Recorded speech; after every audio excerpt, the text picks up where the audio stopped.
And there we go. I think we have... Wow, hold on. My microphone. Sorry, just gonna mute this. My microphone is very, very loose. Oh, give me a second here.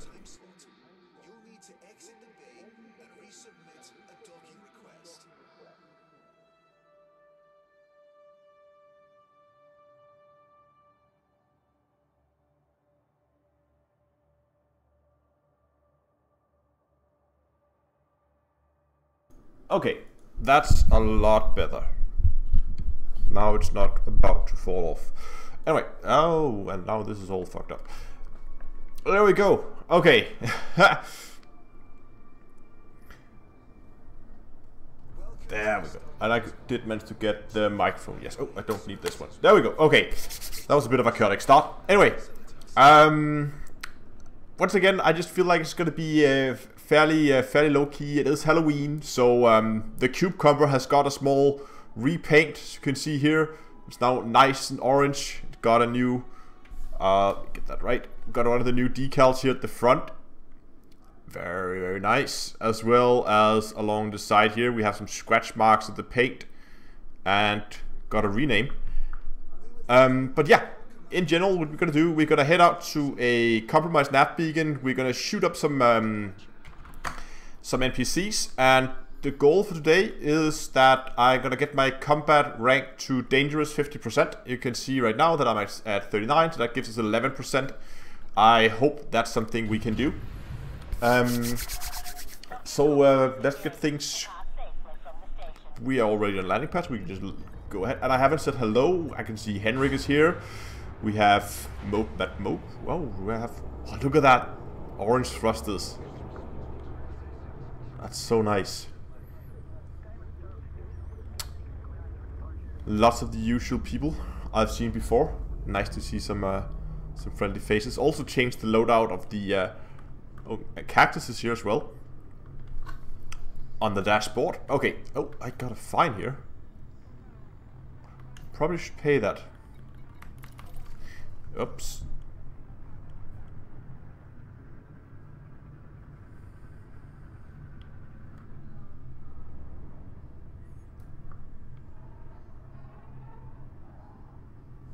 Okay, let's get the landing gear up. Let's get some pips. That was cargo. That was landing gear. That's cargo. Still getting used to the controls after they've been moved around on the new joystick. Especially, I think I need to switch the landing gear, because every time I want landing gear, I'm going for cargo instead. But anyway, I'll have to. It's just something I have to learn. But yeah, in general, like the new joystick. Let's get out of here. Let's get out to the nav beacon. Let's begin killing some NPCs.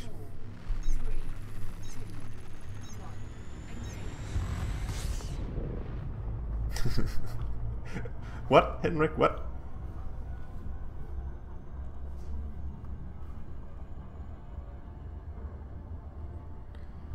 Oppressor says you haven't played the game for half a year, and now the aliens are probing people. Yeah, they're more than just probing people, I think.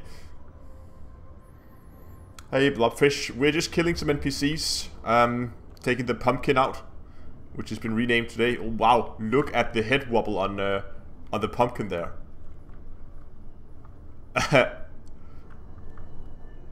Nice. Much probing alien devastation. Yeah, exactly.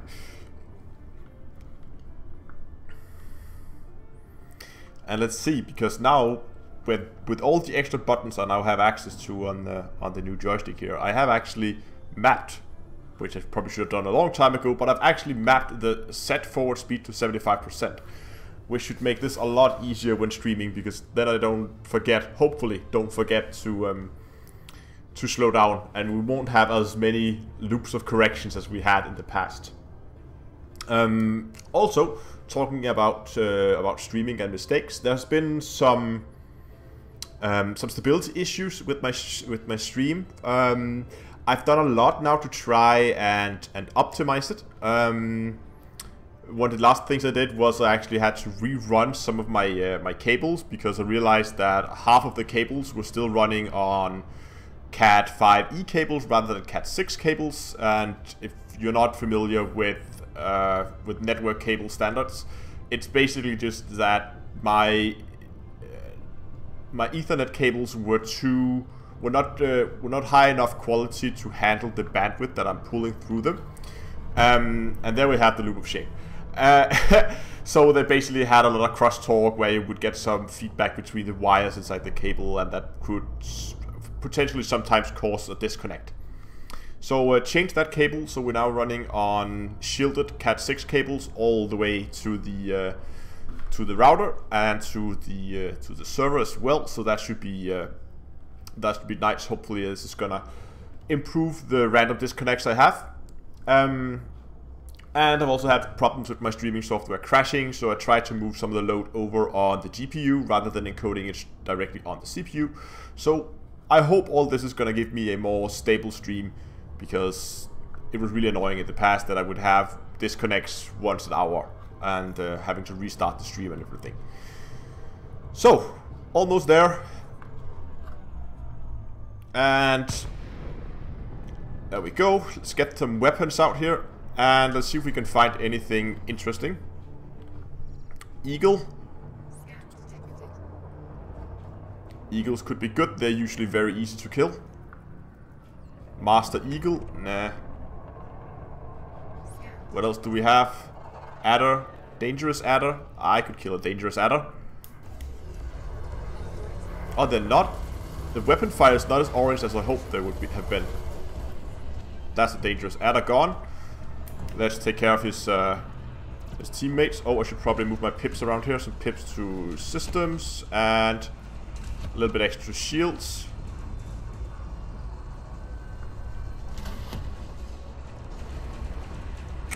You stop that already.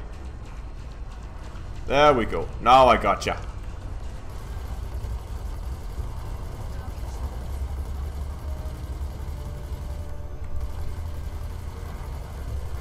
Gotcha. Yeah, now he's close. This is when it hurts. There we go. And next hostile target. Ooh. Deadly Diamondback Explorer. Oh no, I hate these guys. They fire chaff all the time. Look at this. As soon as I got him in my sights, there's the chaff. So now I have to follow him. Chaff is gone. Let's get some firing on him while we can. Reloading the multi-cannons. Go again. Shields are down. Ah, yeah, we got him now. He's in a bad spot.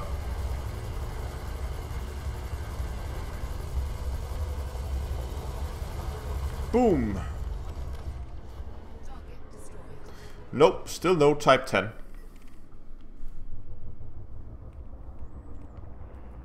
Still waiting for that. Master, expert, master. Deadly Asp Scout, 4 kilometers out. 5 actually. In a wing, nice. Let's get some pips to our engines. Oh, that's not boost. That was reverse.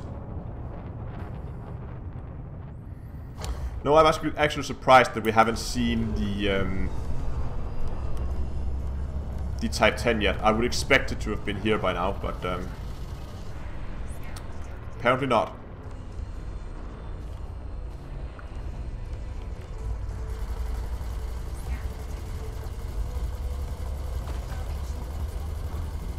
His shields are down.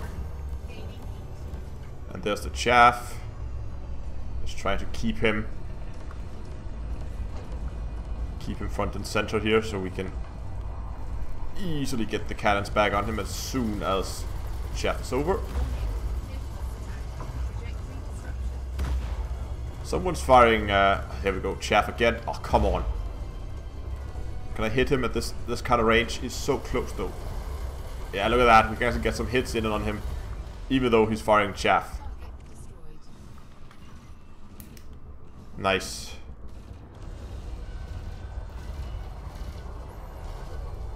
Alberto asks if there's any good place to make tons of money fast. Rear is still decent. But yeah, there are definitely places you can make tons of money fast. And I am currently working on an updated video on that, which is gonna come out hopefully soon. So I'm not going to spoil it right now, not until the video is actually done. But I've been working on it for the last couple of weeks, and it's very, very promising. Oh, hold on, I still have something that's red here. Oh, no, I didn't get some damage in, damn it. That was a deadly. But yeah, that's coming out. I probably won't have it finished by tomorrow, since I'm spending most of the evening tonight streaming. But I might be able to record it tomorrow. At least I hope I can have it finished so it can go up in the weekend or maybe next week. But it's gonna come very soon. So yeah, if you're not subscribed already, I suggest you do. If you at least, whoa, what the hell? Missiles, really? At least if you're interested in that. And it looks very promising. I'm not going to give any numbers because I don't want to disappoint people if it turns out not to be as good as I hoped initially. All I want to say, it's going to require some patience to do. Let's kill this cobra.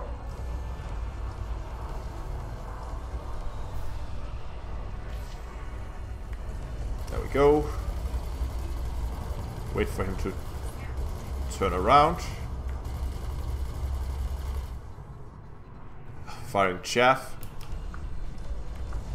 There we go. Showing me the side or the top of his ship.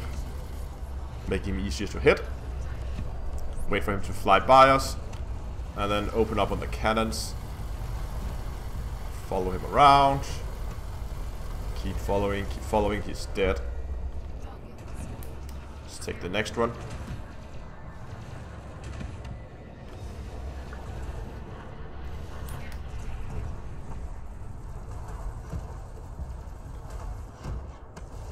Do these guys never run out of missiles? They've been firing missiles at me constantly. I have to put more pips to engines if I want to catch up with these guys.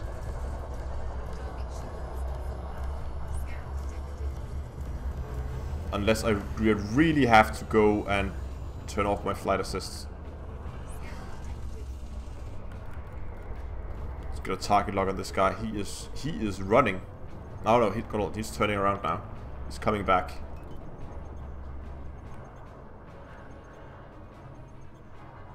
Come on.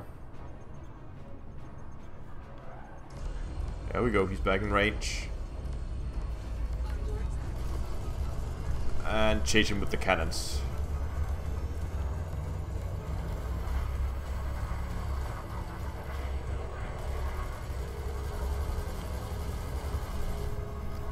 And he is gone.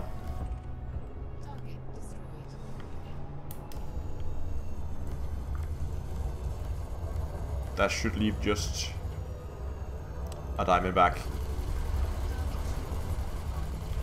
Oh wow. Bye bye. Okay.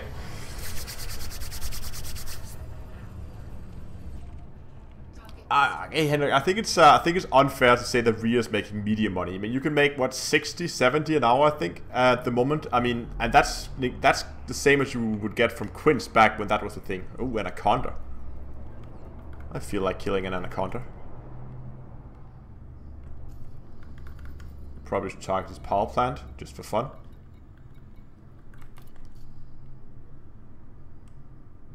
Slowly sneaking up. Okay, I'm not sneaking up. He's running away. Thought I was sneaking up on him. See if we can get a shot in at him. Make him mad. There we go.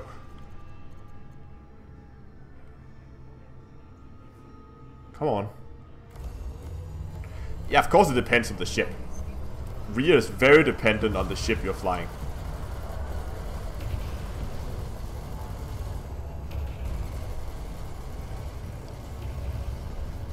Because it's all about how many passengers you can carry at once.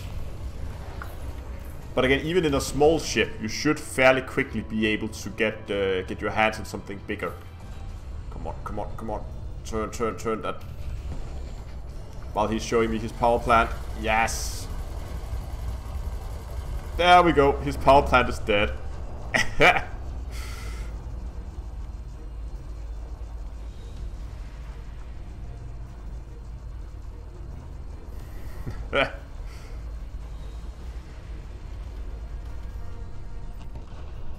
Oh, power plant detonated. I was about to switch over to his thrusters and kill those as well.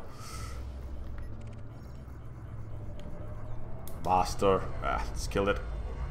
Just because he's close and right in front of me.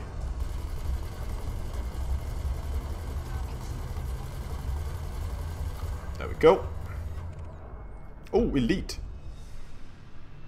Gimme, gimme, gimme. He's very close. And he's in a Viper. Ah, damn it.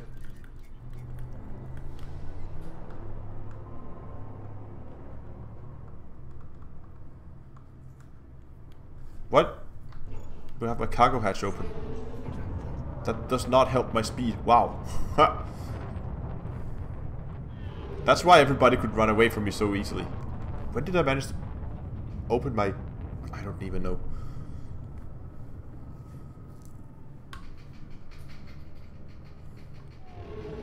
That's a pretty decent mission.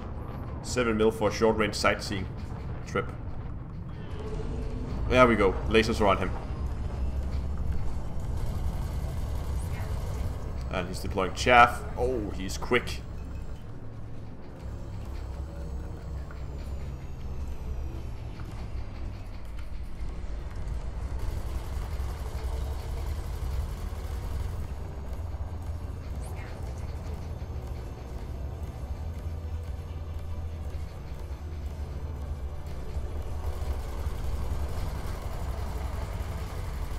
Again with all the chaff.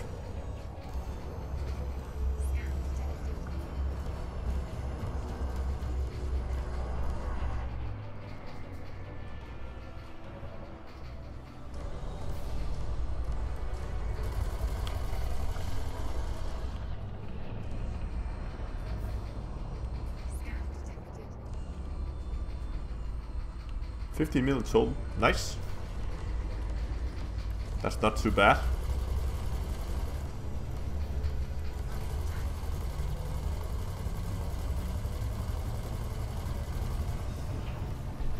I really wish there was a counter for chaff.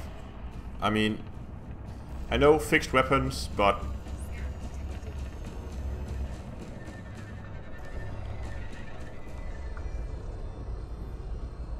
some engineering special modification that allowed you to shoot through chaff. It wouldn't have to be a global effect that would affect all your weapons, just that you could have some of your weapons be immune to chaff would actually be very, very nice. Because at the moment there's really no effective counter other than having a lot of fixed weapons or on-targeting them and then manually firing, but that's frankly very difficult, I think. Especially at distances like this.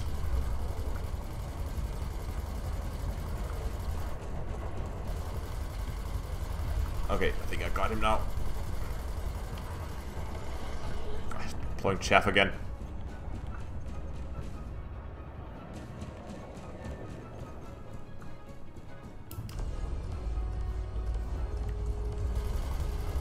Oh crap, that was quick.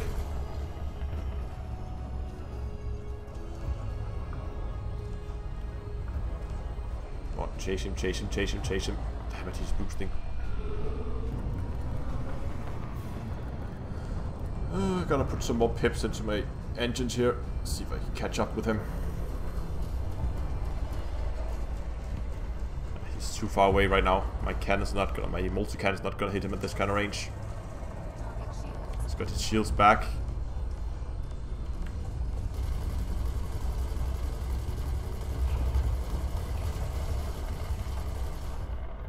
And here goes the chaff again.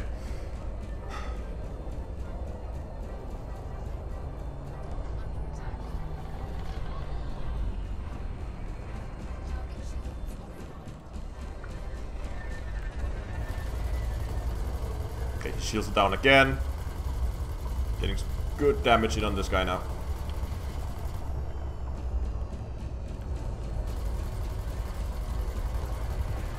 Ah, finally. Master Cobra, let's get some pips back to shields. They're getting a little low.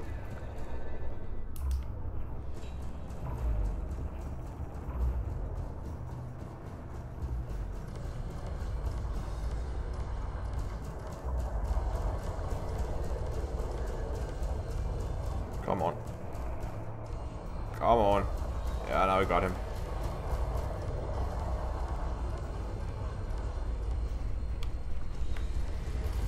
There we go.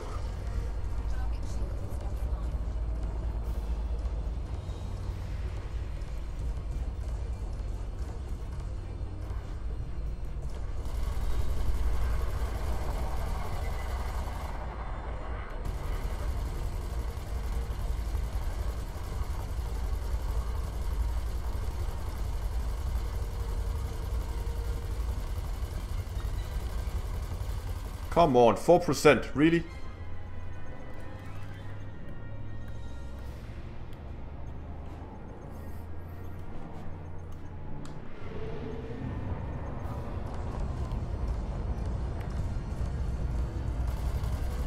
There we go. Ha! He just managed to get his shields up in time. Well, not in time. He did die, but... Okay, there's a lot of stuff going on over here. There's a dangerous anaconda, who seems to be taking a lot of damage. Yeah, I think I can manage to kill this guy and get some very quick points here.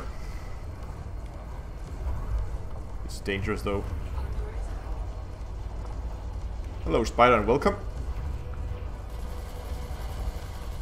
Boom. What else do we have? Master Sidewinder. That should be quick.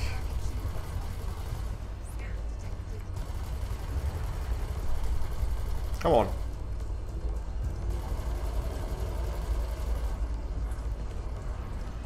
There we go. Next target. Deadly Adder. Oh, it's over here.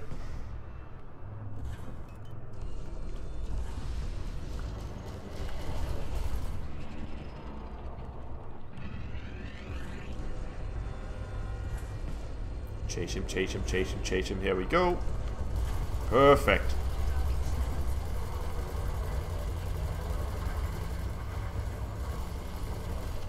He's gone. And then we got another Master Sidewinder.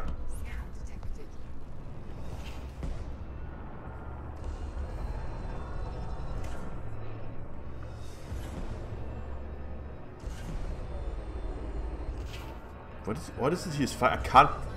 I can't recognize the sound of those weapons.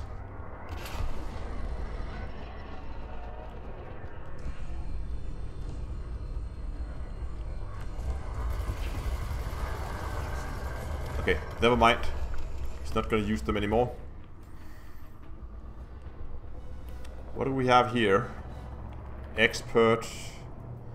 Dangerous. Oh, Deadly Eagle. Yes, please.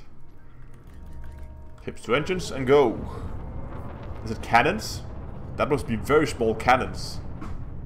The rate of fire was about right for cannons.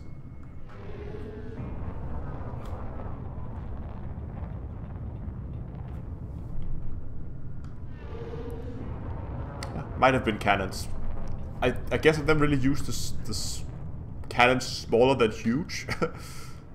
So I'm not really sure.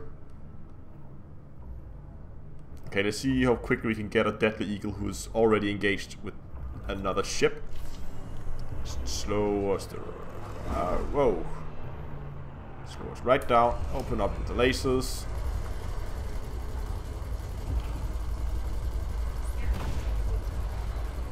Shields are down. Hull gone. No more Eagle. Oh, there's someone there. Deadly as well. I'll take that.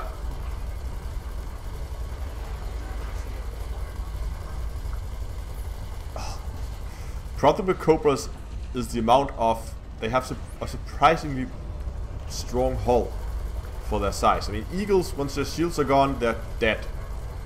Nothing. But Cobras, they can actually take a beating.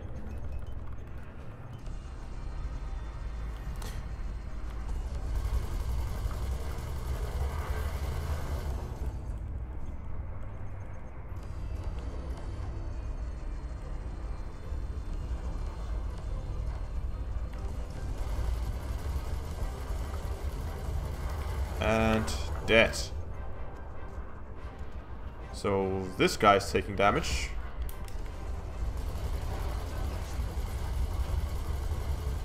See if we can kill him quickly. Yes, we can. Is there anyone else around here taking damage? Looks like he is. Dangerous dropship. Sounds about right. I think it's a lot faster just going for the stuff that's already been or where the NPCs are shooting at them. It makes it a lot easier, and they're not going to steal the points anyway.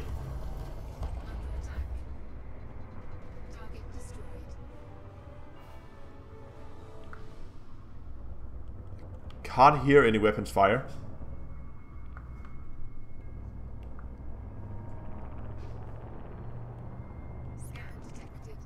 What do we have here? Master Eagle.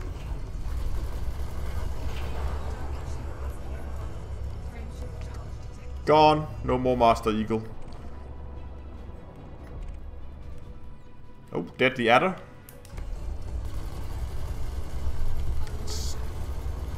Firing chaff. His shields are almost gone. Try to keep at least one laser on him at a time.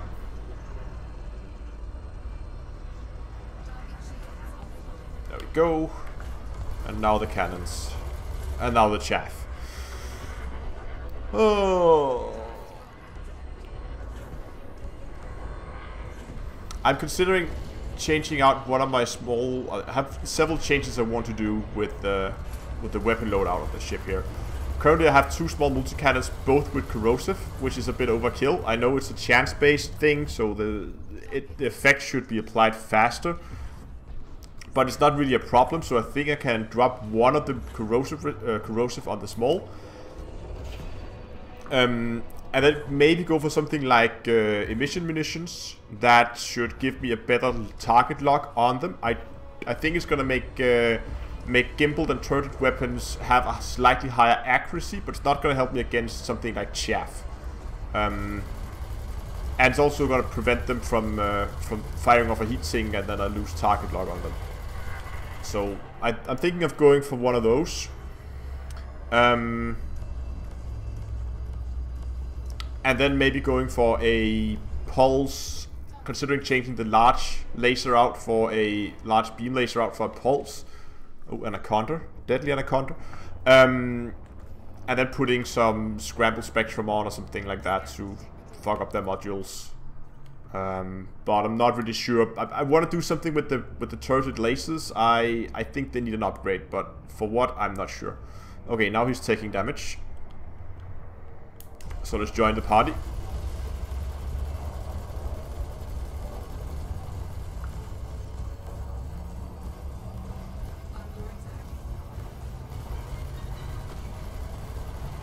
So now he's focusing on me, so that's going to be difficult for me to hit his power plant now.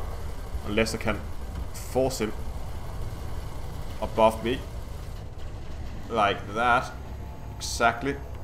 Then I have a clean shot at his power plant. And there we go, he recovered. Let's try that again. Come below him. Pips to engines, pips to weapons. Ah.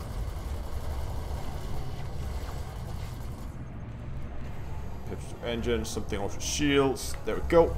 Got his power plant right where I wanted. And now I'm reloading. Wonderful. He's gonna die before I get the power plant. Just gonna kill him. Eat me lasers. Boom. Okay, I can see a big clump of ship up here. That might be because... Hello, Deeper Darkness. There's definitely some firing going on here. Deadly Scout. Oh, and he is taking damage. That's nice.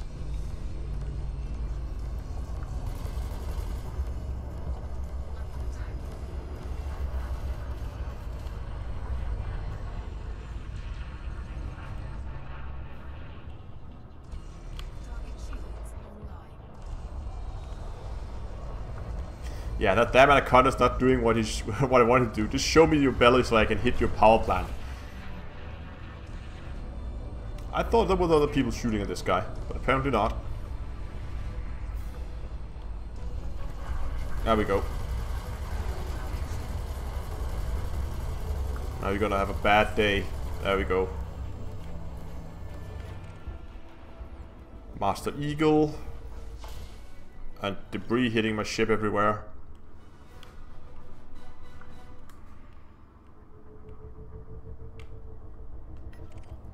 Oh. Deadly Viper.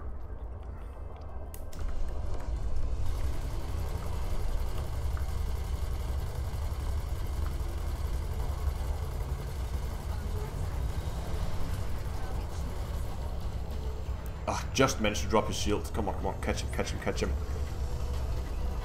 Move those pips around. There we go.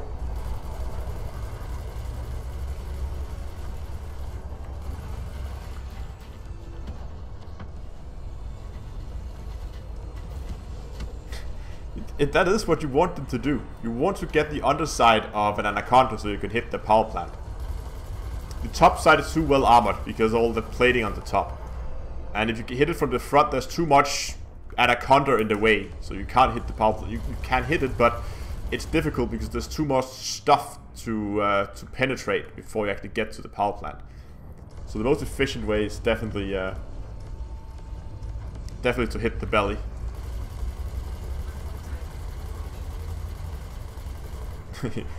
You, sir, are a dead person. Exactly.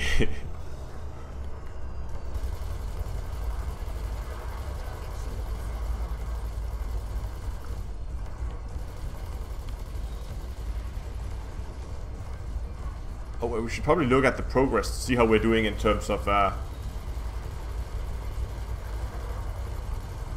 rank here. Just gonna kill this guy.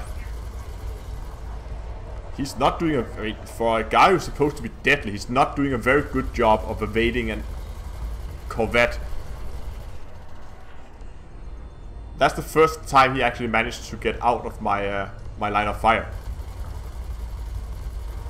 I mean, he's kept his distance, which has reduced the damage, but apart from that... 2%. 0%. Let's see how we're doing. Oh wow, 41% already, with 2% up. That's pretty good.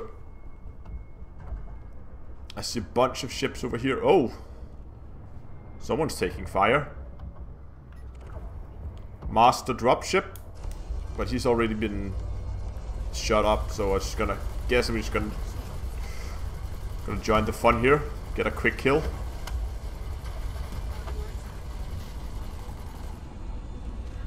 Boom.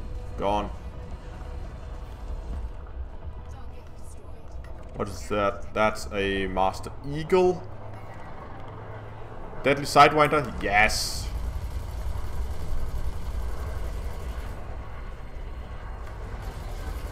Target shields offline.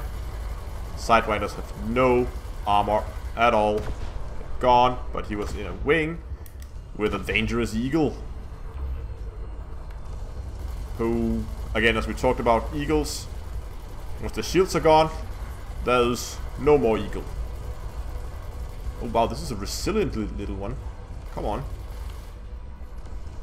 Stop that. There we go. And the last one is another Master Eagle.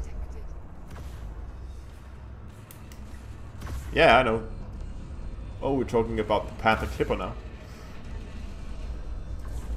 Now, we know that the Panther Clipper and the Type 10 is two different things. That's been confirmed by Frontier.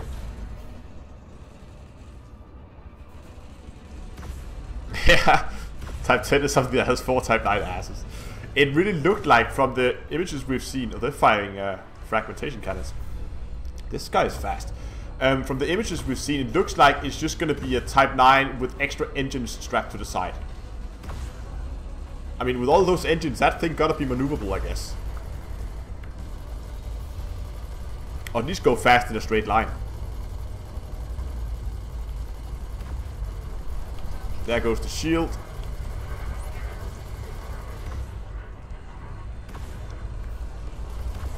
And someone is firing railguns at me as well. Boom. Ooh, another deadly eagle. This should be doing wonders for my combat rank. I really hope. Whoops. I really hope we're gonna see the Type 10 soon.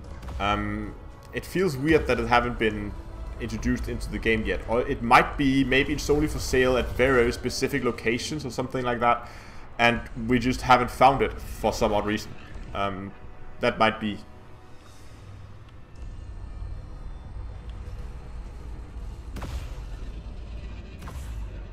It has been very quiet, and it's also something I've been talking about in Hello Dave, that I think it's weird that they were pushing out the content so quickly, and now, after a couple of weeks, it all died down. You can go back a couple of weeks and listen to some of the Hello Dave videos, where I mentioned exactly this, this was what I was afraid would happen, that they would push out the content so quickly that after a couple of weeks they would just run out of stuff. So now we're sitting here with the kind of now what feeling.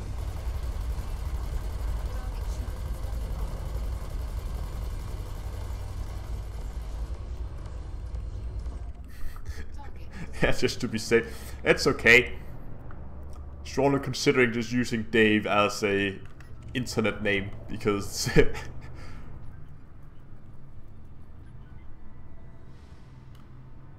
oh, here we go.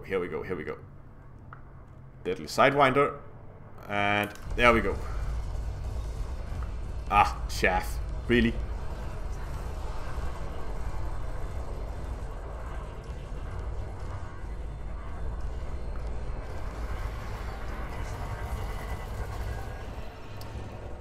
And it's also weird, it's Deeper Darkness just confirming what I also said, that it's kind of a weird place right now where we have all this new stuff and we know pretty much what to use it for, but there's no real reason other than the challenge. I mean, there's a challenge in attacking the Thargoids for sure, but then you get a Thargoid heart, and then you do what? Happy Halloween, Ollie. Good to see you.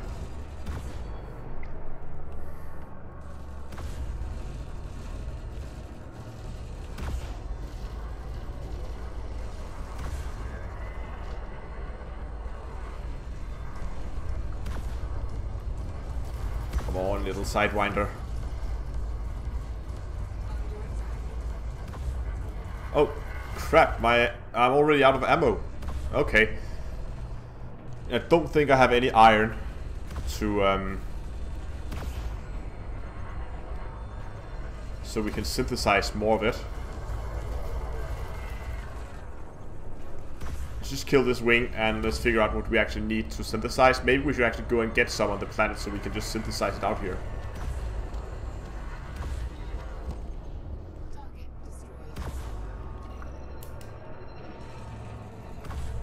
It's just another deadly Sidewinder. 42%. Woo-hoo.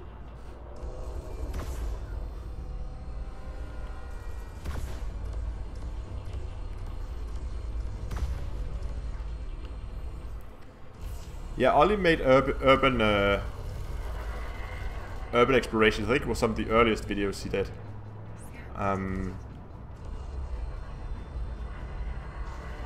Which I think where the did you change your image? You had an image at some point where you had like a mask on. I think that was from that video.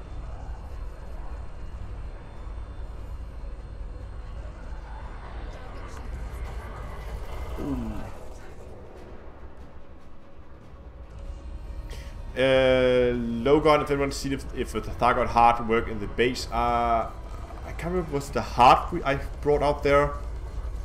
No, it was I tried with a tissue sample, but I'm pretty sure that there's been I would expect someone like Canon has been out there and test that out. I haven't personally been out there testing it, but okay, let's see. Small caliber, that would probably be it, right? Okay, so we would need Iron, nickel, and sulfur. Iron, nickel, and sulfur. Let's just get the hard points in. Let's get out of here so we can at least go and restock. True, but if you get hyper-addicted with any Thargoid materials, you better run, because they really don't like when you carry around their dead friends for some reason.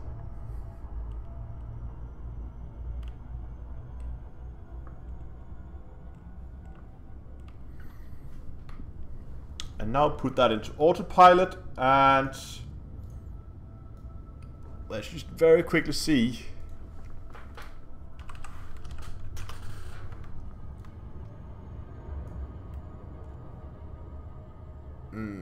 What do I want to find? I want to find a planet. I'm just looking up planets on EDTB where the closest planet is where I can get those 3 materials. So I need iron. I need nickel. Very common. I need sulfur. And where's the reference system? There it is. I am in...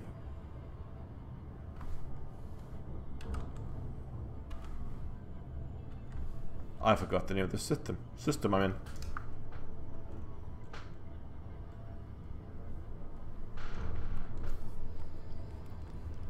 CHOTH. Okay, yeah. HOTH. There it is.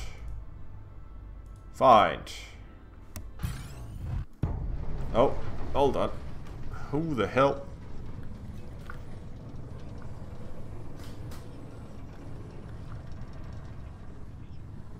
There's no one behind me. I'm being interdicted by an invisible ship. Let's submit, see what they want.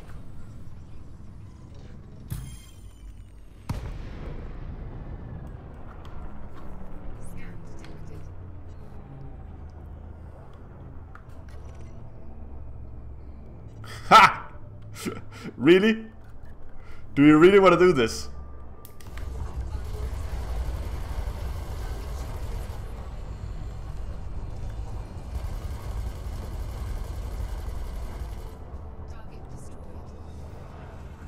Hey, I got a bounty for killing him. But his friends arrived. But look at that, they're all harmless. Come on. There we go. Not gonna get any points for this at all.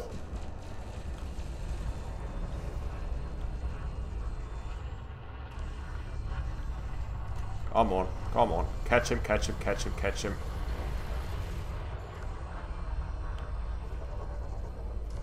Novice, aka you're dead now. Yeah, exactly.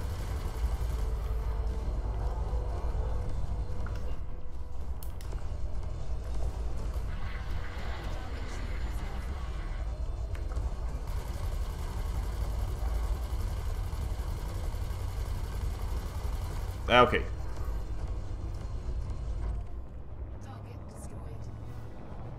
Was that a python? No, that was not a python. That was an Asp scout, I think.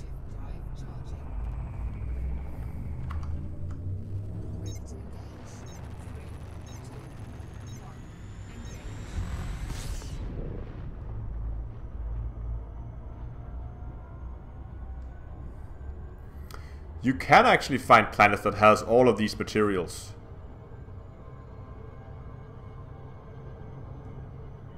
Oh.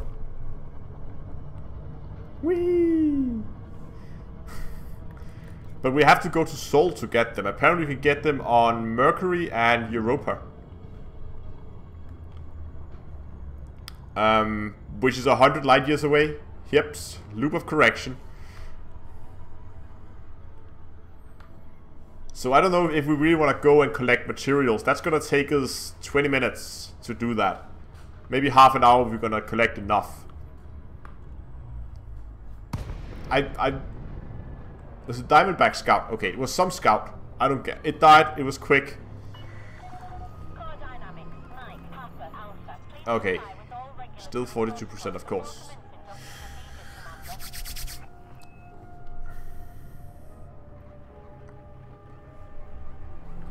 But could I...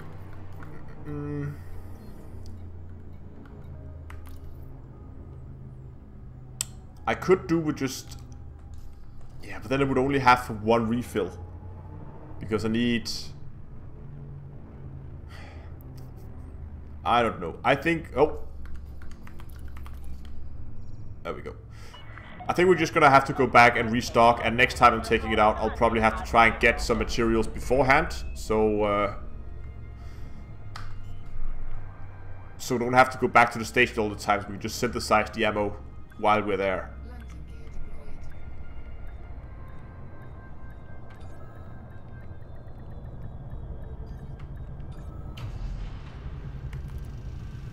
Starboard services.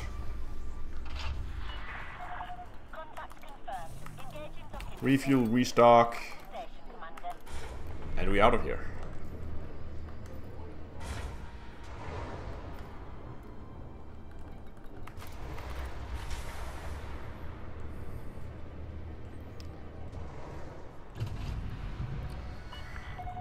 Docking coupler disengaged. Take care when leaving the station. What are you doing?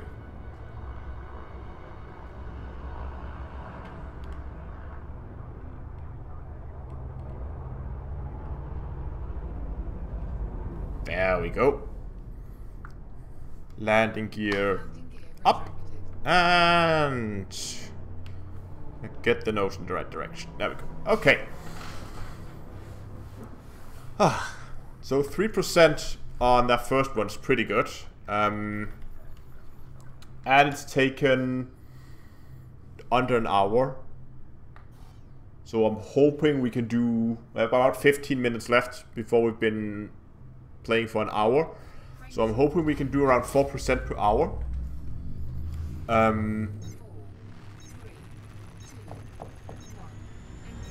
That should mean that we should be able to do the 50% tonight. 60 is going to be a little far, I think, but 50 is definitely doable.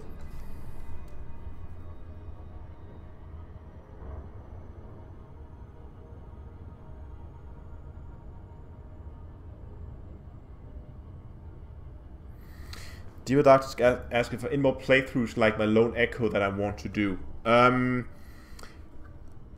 Probably, yeah. I'm not sure what, but right now I'll just have the I'm just focusing on getting the Lone Echo done. I have done other similar games in the past, like my Alice VR playthrough I did, which is, if you're playing VR, is a great game, by the way. It really fucks with your mind when you play that game.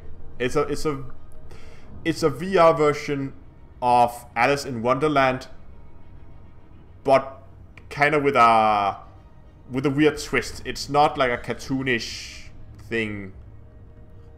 It's hard to explain. You will probably have to look it up or go and watch my playthrough. But again, if you're planning to play it yourself, there are spoilers, so beware of that. No. I do not have triple elite. As you can see here, I'm still only combat rank dangerous, 42%, but I'm working on it. Working towards triple elite.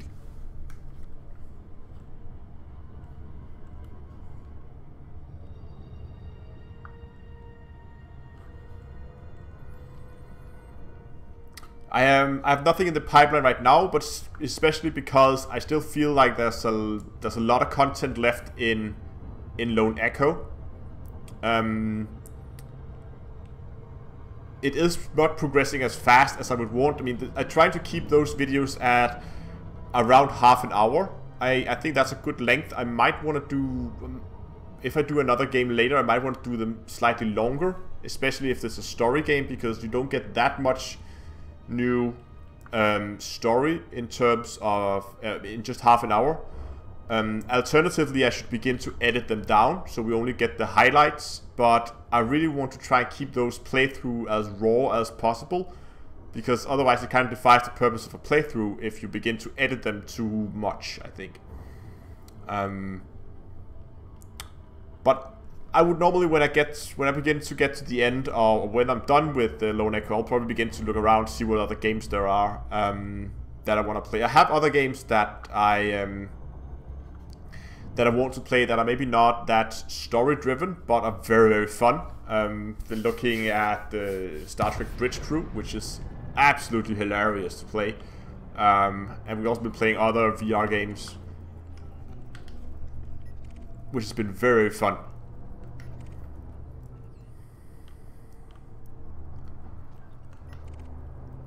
Oh, here we go.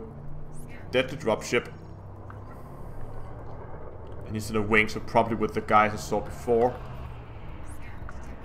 Let's try to target his power plant, see if we can... where's the power plant located in this ship? Let's see if we can get some info on this guy. Okay, it's located at the top and to the rear, so it needs to get above him.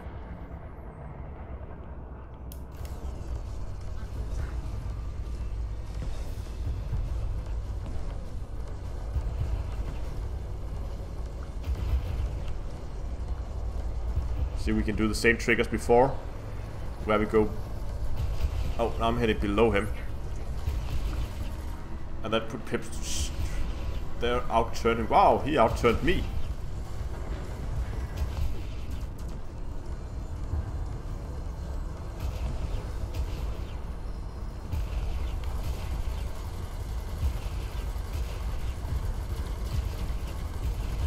Then I'm just gonna kill you. There we go. And I'm hearing a ton of missiles being shot at me right now.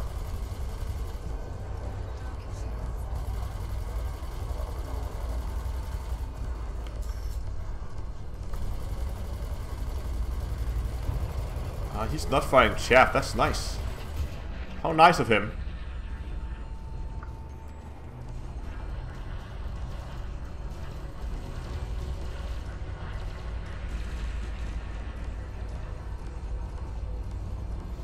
But there was also the, what other game, what was it, From Other Suns. I posted a video about it a couple of days ago. And that was from, the game was still in beta at that point. So it's probably improved a lot. I haven't been in looking at the game after it's been, I don't know, if it been launched yet? I think it's being launched in the middle of next month. So in about 2 weeks, I think. If I recall correctly. But that was very fun. I think that's interesting when it comes to virtual reality games right now, and especially first-person virtual reality games, where you're not seated in the game. Like in Elite, you're seated in a chair, so it's pretty easy because you don't move around. But in games where you actually have to move your character, there's still a lot of different people have a lot of different approaches to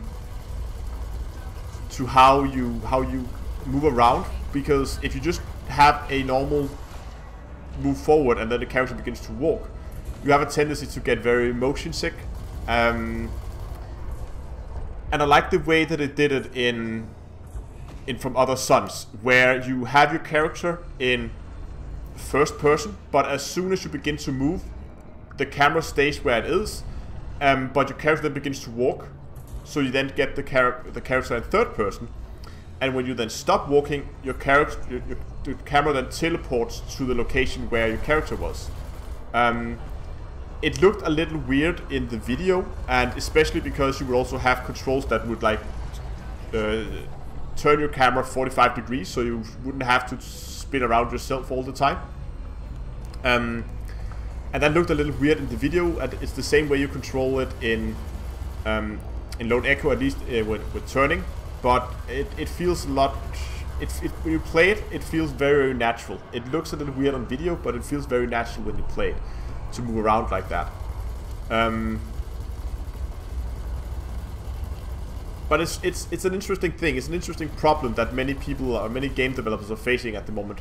And people are coming up with many different solutions. And I guess it's just going to be a matter of time before someone comes up with a solution that's going to end up being the standard way you move your character around in virtual reality space when you're playing in a third person or first person game.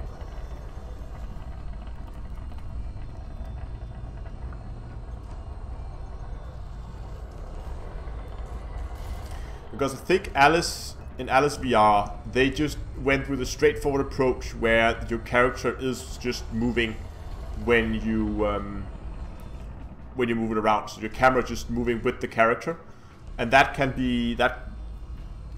I know a lot of people would have problems with that because you could get motion sickness from that very easily. I luckily don't get motion sickness that easily, but there was a particular part of the game where I just had to stop because I couldn't take it. And again, I'm not going to spoil anything, but there's a part of the game where you're walking on some kind of gravity roads. So you could like walk and then you walk up the roof, up the side wall, and every time you turned, the whole room would turn around you.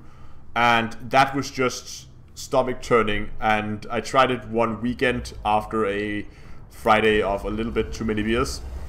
And that was a bad idea. I had to stop because I just couldn't do that. Oh, Ferdlands. Please have a decent rank. Dangerous? Yeah, that's okay.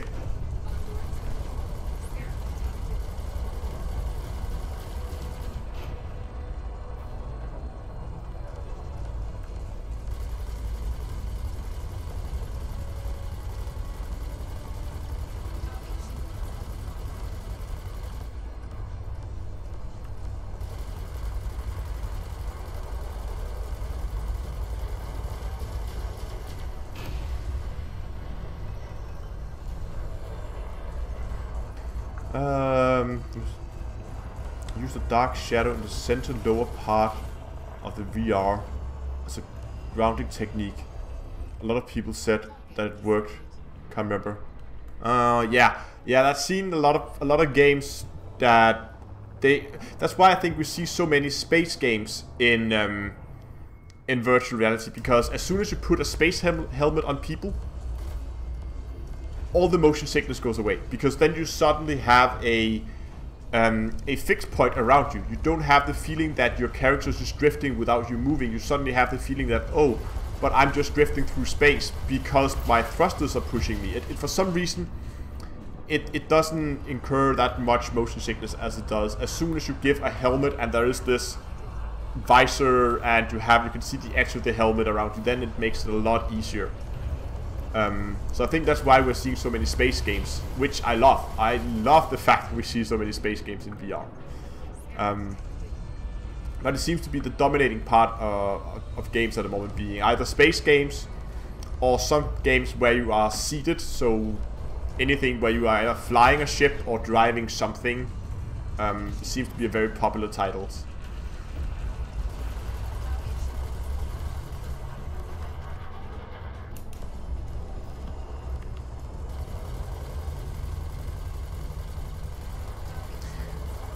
But I also want to play at some point. I want to try and play I Expect You to Die, which I think is some kind of like escape room kind of game.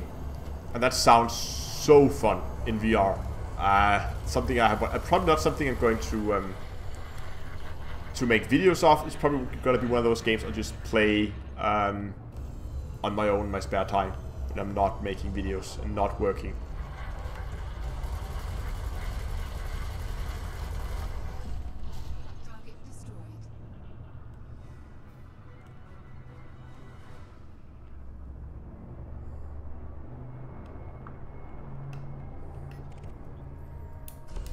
Oh, Deadly Eagle. Nice.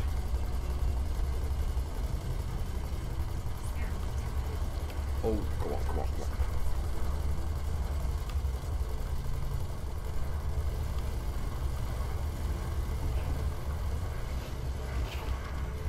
He is gone.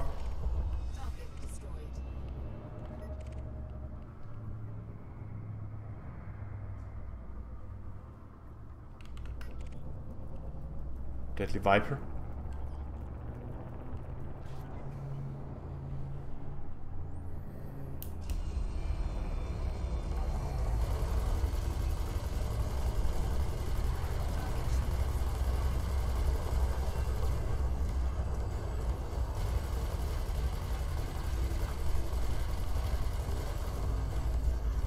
How long did it take to? How long it took me to get the cutter? Oh, I can't remember. I honestly can't remember.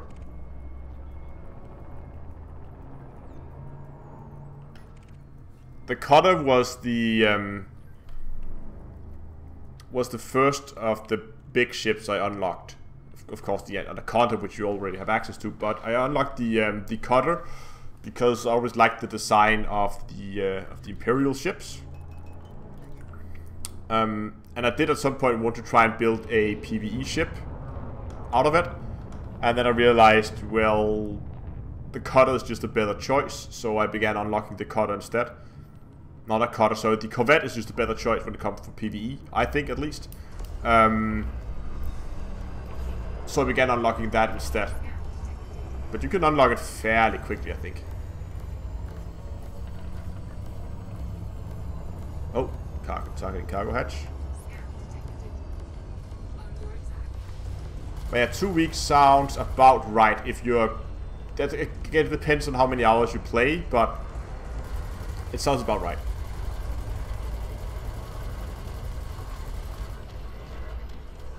Boom. Bye-bye, Eagle. Oh, what is that? Dangerous Viper. Yeah. Data delivery missions, or just run... Find a place where they have a lot of donation missions and just throw money at it if you have enough. If you have the money to do it, that's probably the fastest way to do it.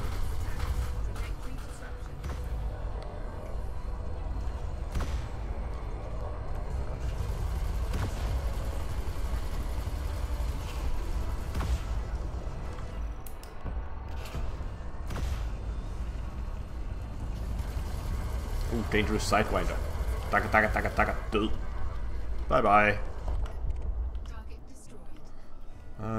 What are you? Look like a sidewinder? No, it's a vulture.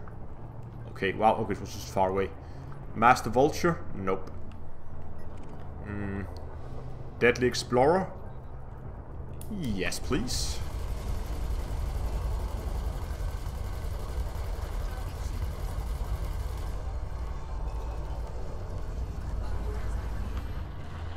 Oh, need to control my pips here.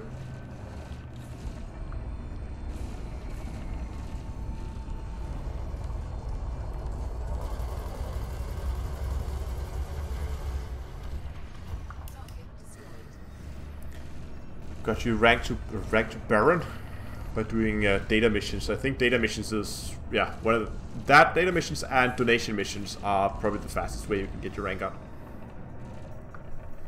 I decided to do the hard grind and go all the way for both King and Admiral.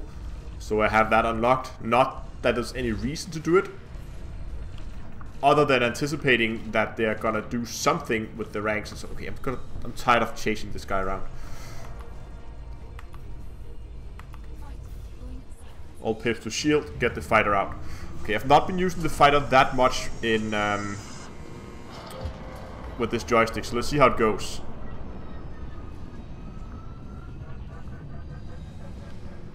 Oh, are these... I think these are fixed weapons.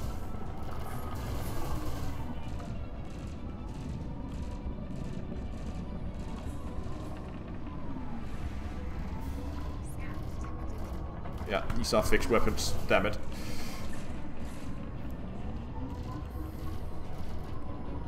No, I don't want to.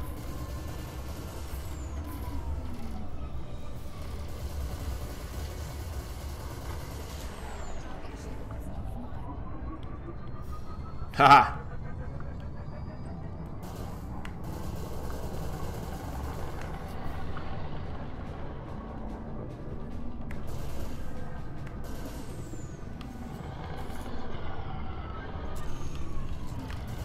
Damn it! Sit still!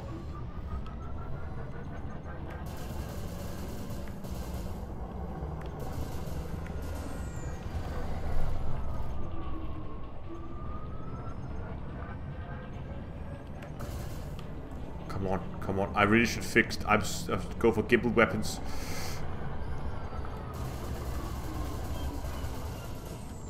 Yeah, I think I got him.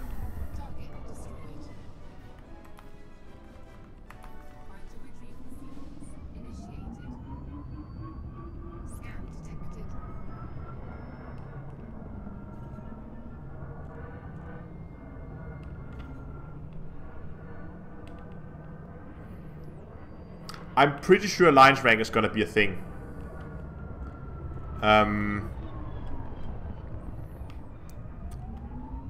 And there's absolutely nothing we can do about it at the moment. The only, if you really want to prepare for the alliance ships, what the hell? There we go. If you really want to prepare for the alliance ships, the best thing you can do was to scout out a system where you can either get those donation missions or get the data delivery missions, so that you know where to go once the alliance ships actually arrive. And if you really want to prepare, you can then begin to get allied with the factions, so that you will get more missions quicker once they arrive. But I see a lot of eagles here, so hopefully they will be of a decent combat rank. Oh, there's a wing of 4.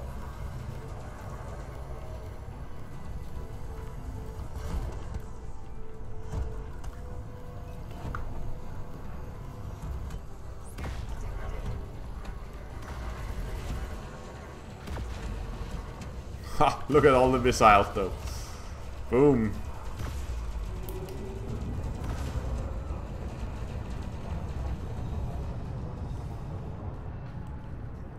Yeah, Vipers can be a pain to kill, probably because they're difficult to catch, to maneuver around when you're in a ship as slow as the cutter.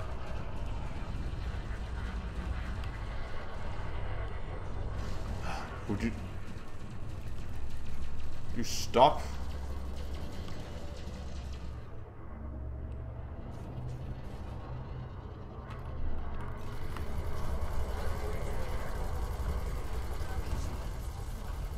Got him.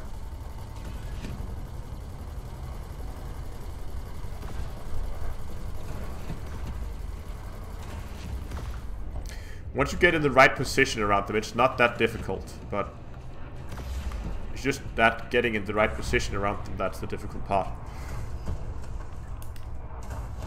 See if we can trick this guy before he turns around. No, he already turned. We're gonna try and get him the other way.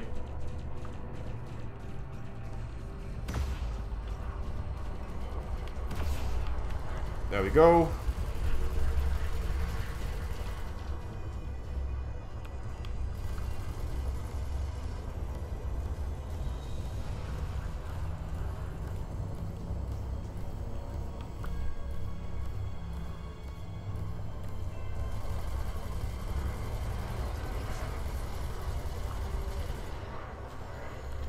Got him now. There we go. And the last one is a chaff launcher. So here we go. It's always the Diamondbacks. Always.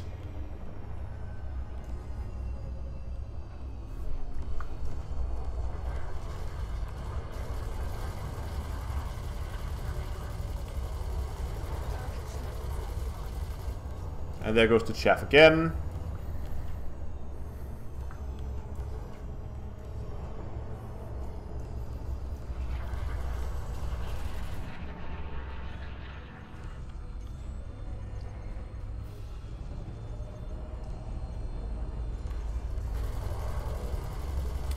Might actually be difficult making the 50%. We are currently 1% behind what we should be. If I ever used fixed weapons, I did use fixed weapons on this for a while.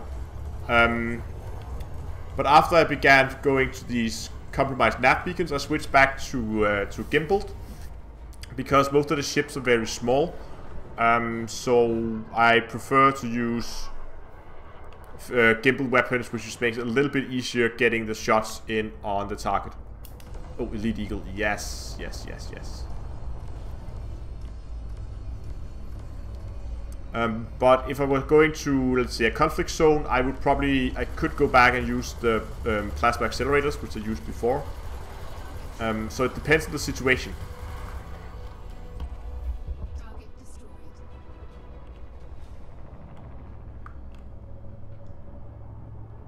Scan detected. Oh, can I make it? Shields offline. 80%.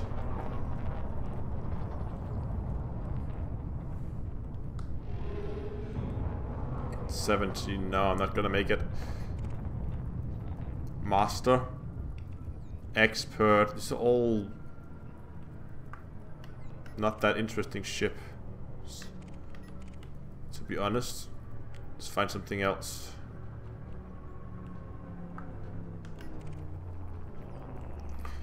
Deadly Viper, that could be interesting.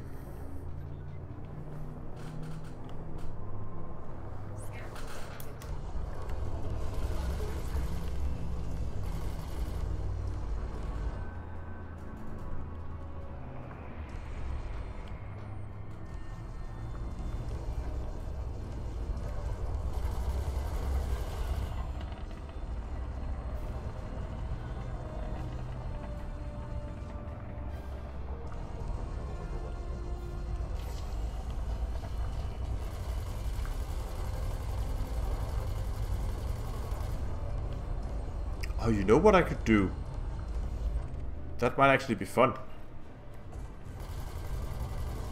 Because if I run this in multi-crew, oh, but no, that's not gonna work. I was thinking doing opening the ship up for multi-crew to get people out in fighters, but the problem is that there are no bounties here, so why would people join if they're not gonna get any bounties for doing it?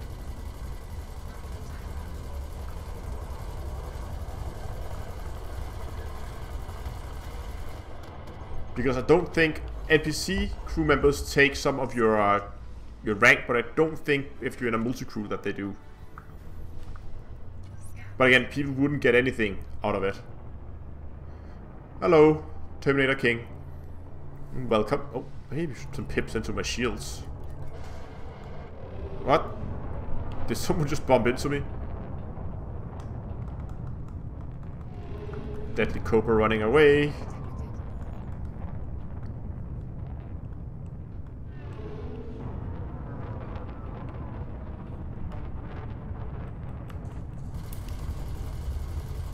Yeah, got him.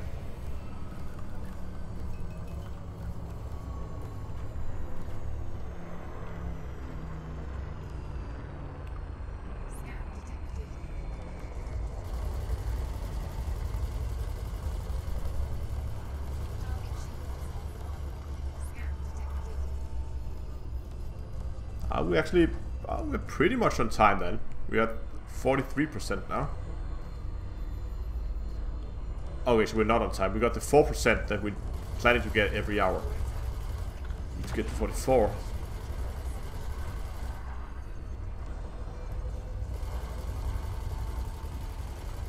Multi-crew don't allow... I'm pretty sure multi-crew does allow rank ups.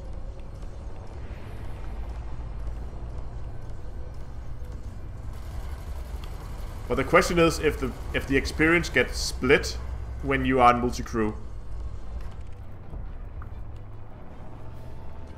or if you just... The question is, do you split the experience in multi-crew just as you would do with an NPC crew member, or do the crew members just not get anything?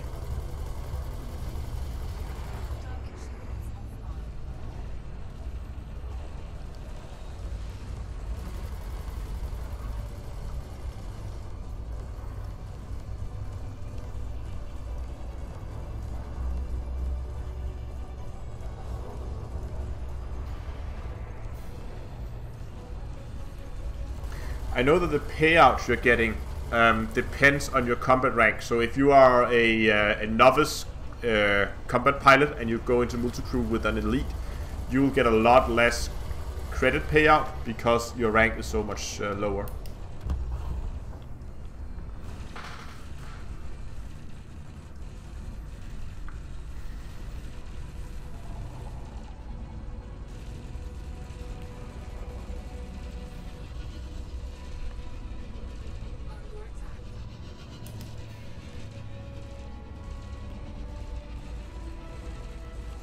Oh, this eagle is annoying.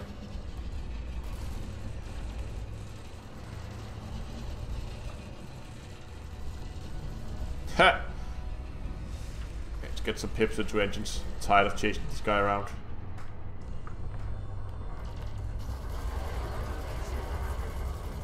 There we go, he's dead. Target destroyed.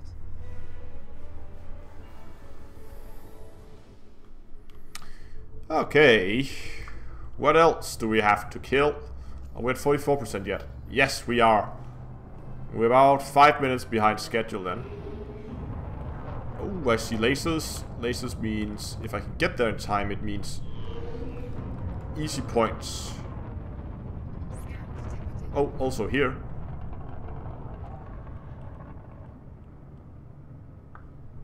Someone there is taking a lot of damage. And it's a dolphin, and it's deadly. And it's not that far away. And you still have shields, that's perfect.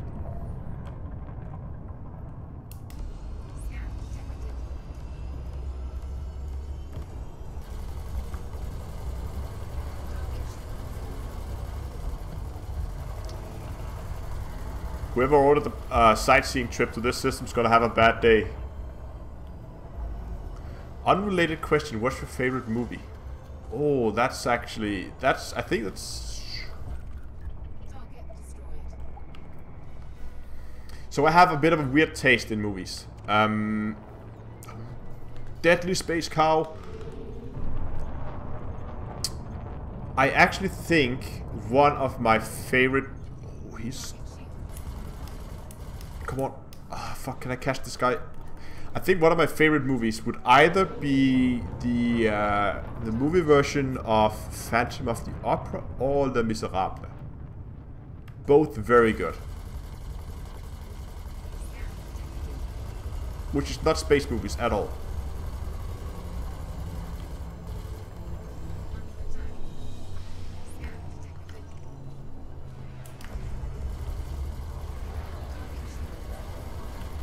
It's gone. Oh, hello.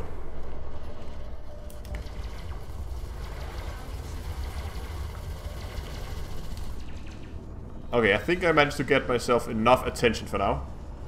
Did he just bump into me like that?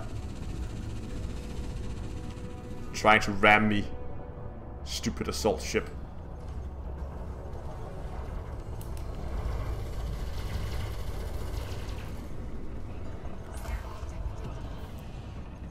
Since when did assault ship become so mobile?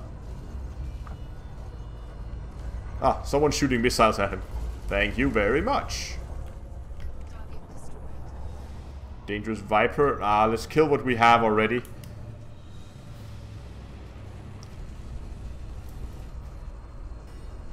Under attack. Yes, my favorite movie is Deadly Space Cow. That actually sounds like a weird movie, but yeah. Target shields offline. Yeah, nope. Gotcha now. Gotcha, gotcha, gotcha. Boom. Target destroyed. Oh, what the hell is a novice eagle doing in here?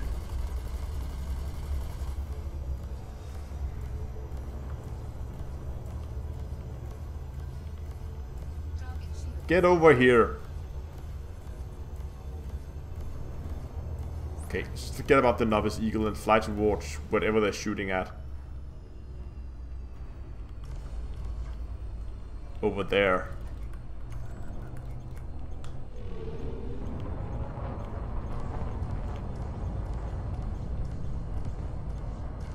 Target shields online. Target shields offline. What are they all chasing?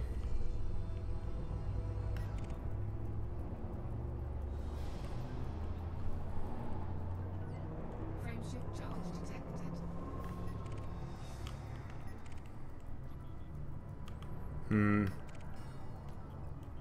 Experts. It's not that exciting, to be honest.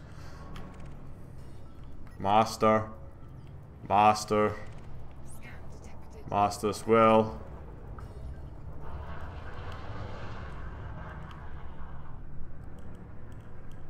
Scan detected. Oh. Dangerous Viper. I'll take that. Scan detected.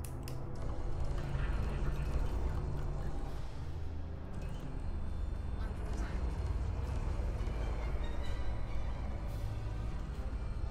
Michael Bay Transformers series. I mean, they're okay if you like big robots just killing each other, I guess.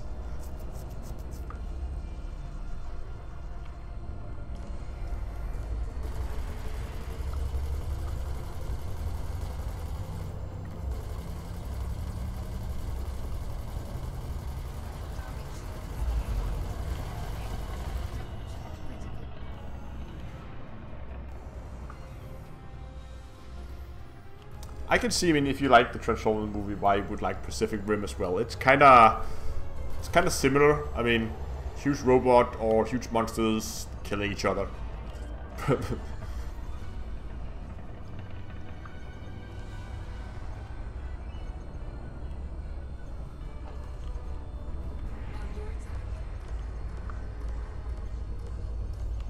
Okay, could you come back here just for a second, please? They ask nicely. I can't see anything, but I think I'm hitting you. There we go. And now this annoying eagle who's been following me around for a while. Let's just get rid of him. Go, he's gone. Target destroyed. Hold on. I see fire. Scan detected.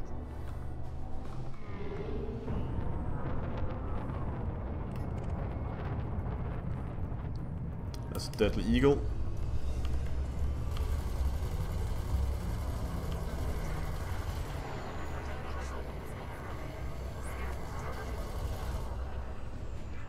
No more deadly eagle. There's a big clump of ships over here, which is shooting at that guy. Deadly Death Fatal dropship. Oh yeah. Oh, this is gonna be difficult to reach in time. Yeah, he's going down. Don't go down quickly. Come on. I don't think I managed to get fire shots in at him. Master. Expert. Master. It's the same crowd again.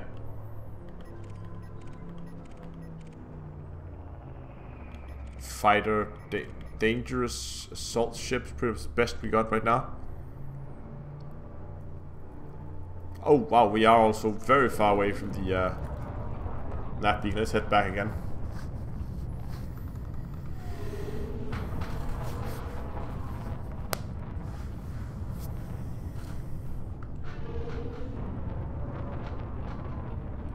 Is that a space cow?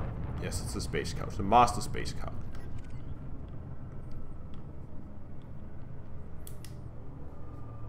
Again with the flying into the sun. Can't see anything. There we go.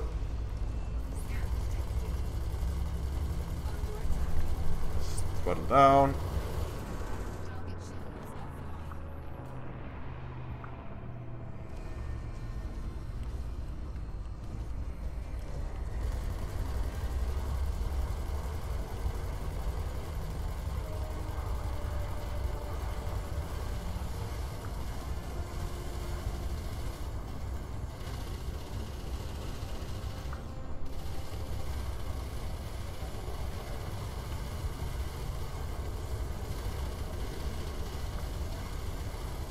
Come on.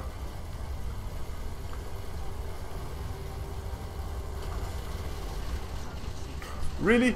Shields up with 1% hull left? Ha! No. Target destroyed. Master, expert. Oh, there's a scout there I have not scanned. Oh, elite. How wonderful. Thank you very much. Oh, I rammed something.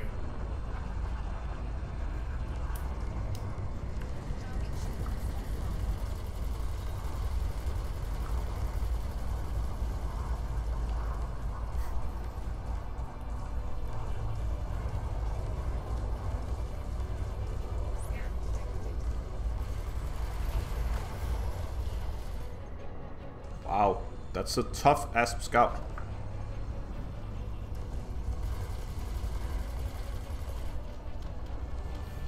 Yeah, people are quiet right now. Target destroyed. Oh, assault ship very close. Could be interesting. Deadly. That's a miss. Let's try that again. Nope.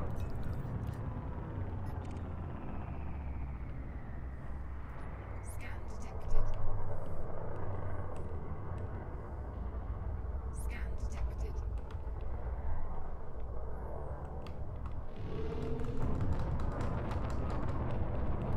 Ah! He's dodging! Okay, just kill him.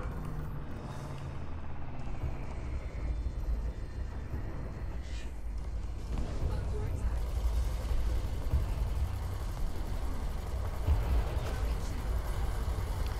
Yeah, black holes can be scary until you actually try to go close to them. I've been trying for several times to actually see how close you can get to them. You can get very close, but there's an exclusion zone around them, so you cannot get sucked into them. Which I think is a shame. It would be really nice if you could just end up killing your ship because you were too close to a black hole.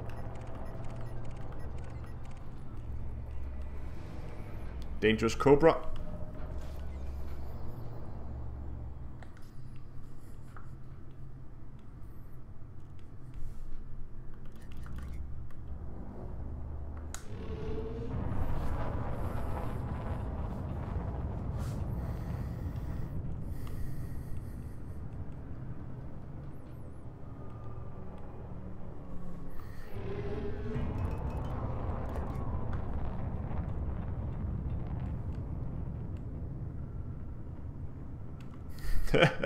Yeah, I think we all had those brown alert moments when you get too close to a star or to a black hole or something.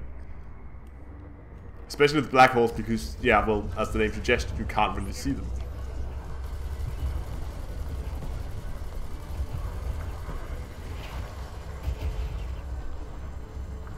Target shields online.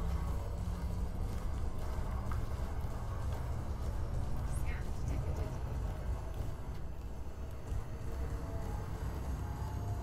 Warning.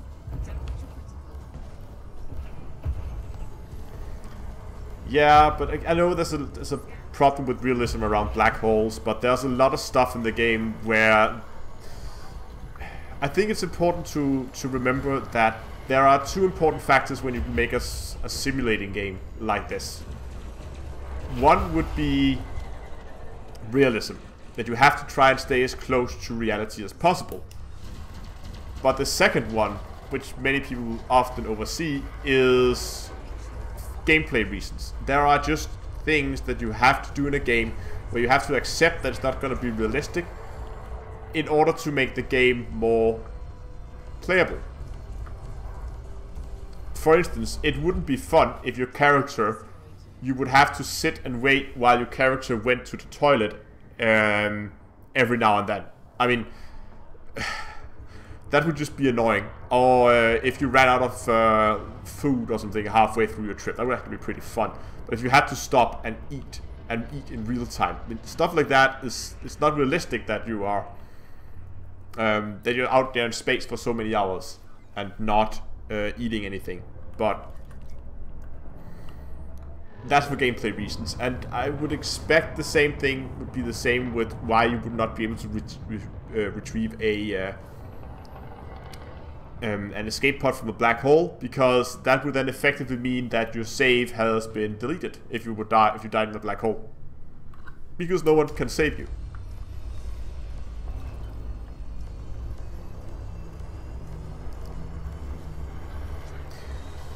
But then again, you have to also remember that we have faster than light travel, and that means that you would actually be able to escape a black hole, because the reason why a black hole is black is because the escape velocity is larger than the speed of light. But if you're able to travel faster than the speed of light, well, you could potentially actually escape a black hole.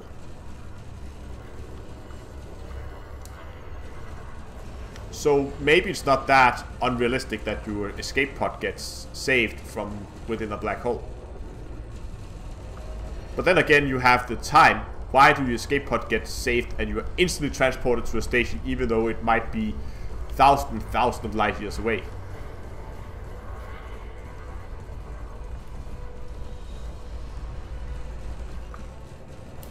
And then we are looking at like clones, which is the way they implemented it in EVE Online. That you still just have clone copies of yourself that you then wake to life once you die. We're out of ammo again.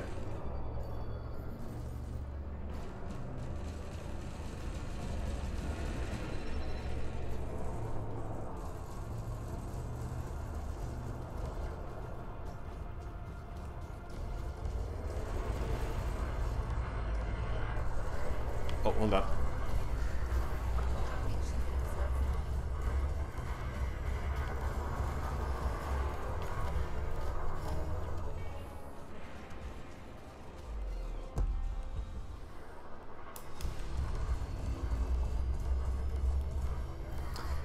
Screw realism about pilots. Yeah, exactly. Never moved an inch from that chair. They probably won't do for the next at least few years.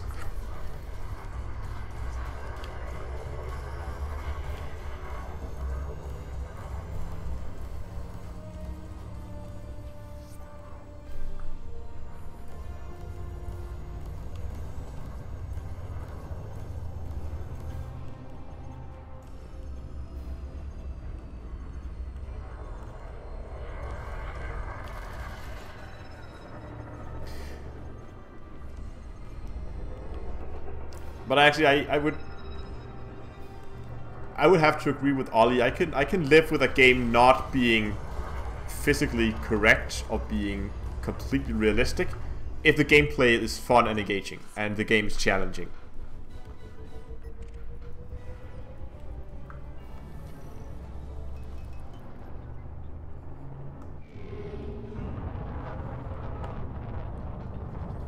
But I also appreciate when they've done things realistic. Like, I love the fact that they have actually taken real stars and put them in a game like this. I mean, that was for me one of the biggest selling points.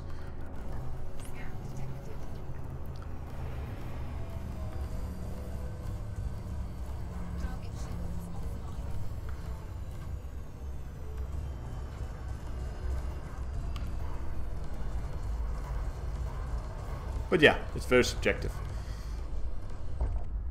Target destroyed.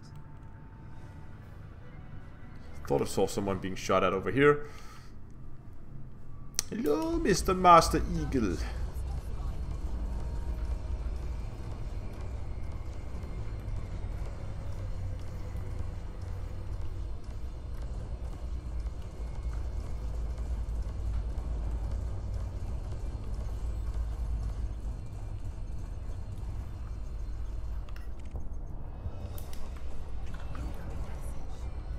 Ooh, I got a message.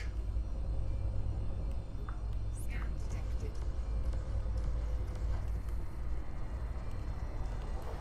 Target shields offline. Under attack. Yeah, the planet simulation is also done very, very well in this game. But there are still shortcomings. I mean, there are things in the game that are not realistic. Scan detected. For instance, oh, hold on, stuff going on over here.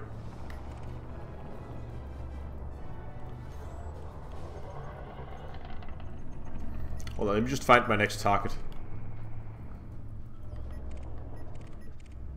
Deadly, yeah. Oh, he's close.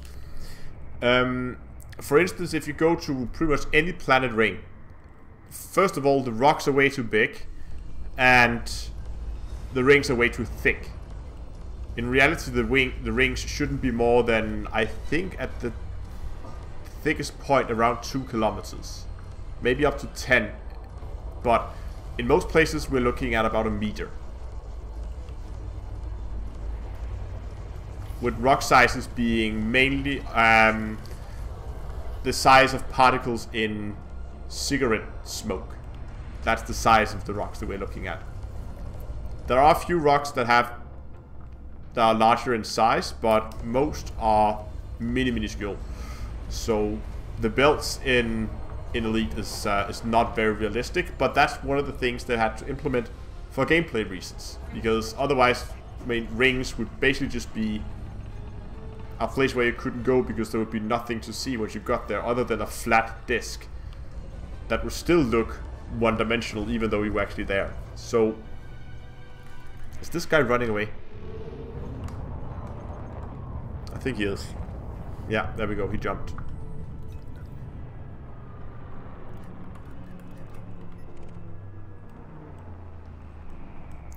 We should probably go back for more ammo, to be honest. I think we're running out anyway. So, let's go for another ammo run, and then let's see how far we actually got here.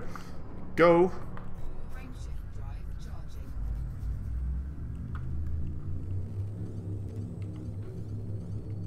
Yeah, exactly. Just scooping up. See, that would make mining even more simple than it is already. You would have just open your cargo scoop and just fly and just scoop it up like a vacuum cleaner.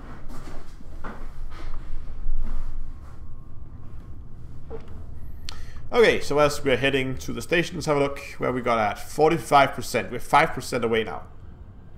I think we can do this.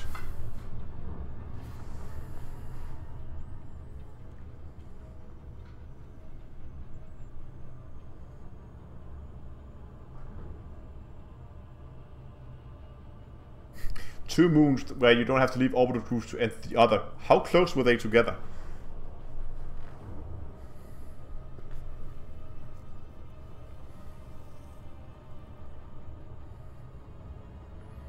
Yeah, that fastest moon in Elite. I love that place. That is so fun.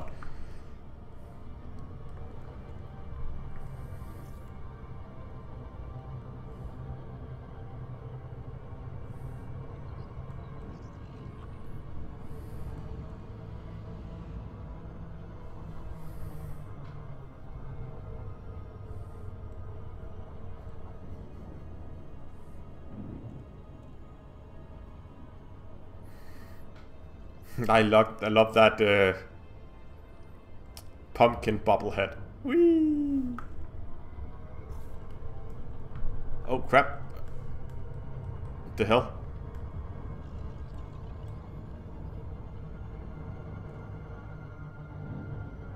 Yeah, 4,000 sounds about right.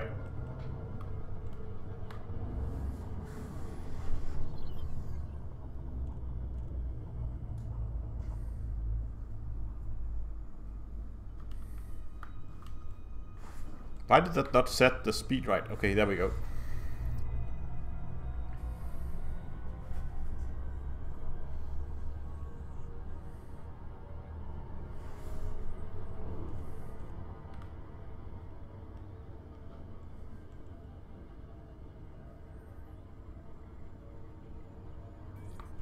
And dropping in. There we go. Let me just very quickly check Discord, see if there's anything I missed. Core Dynamics, Mike, Papa, Alpha. You may access this station by submitting a prior request.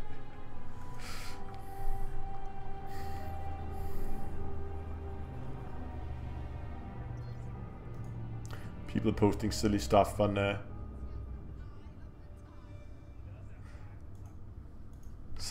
Discord. Anyway, where were we?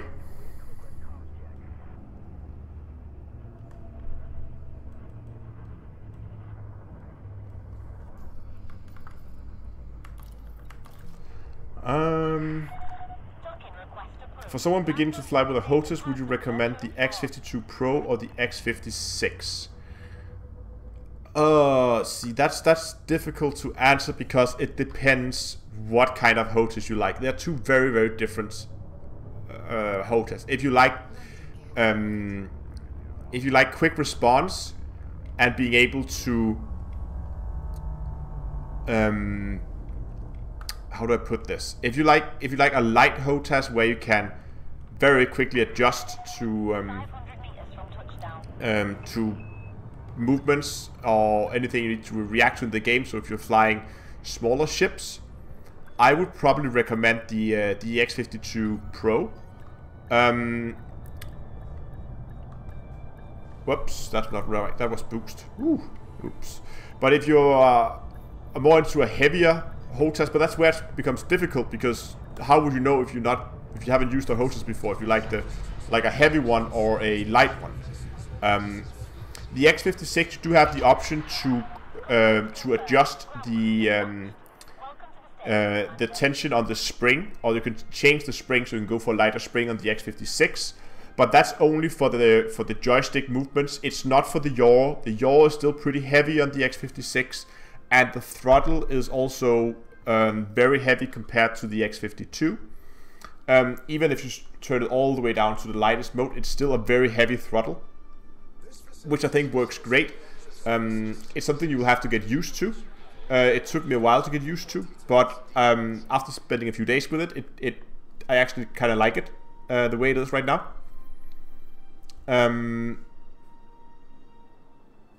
So that's pretty much the trade-off, I guess.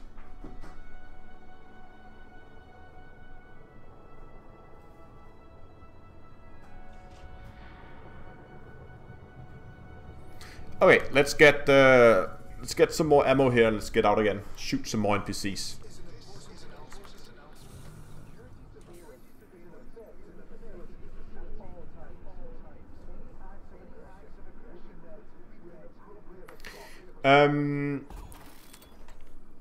You have a center point.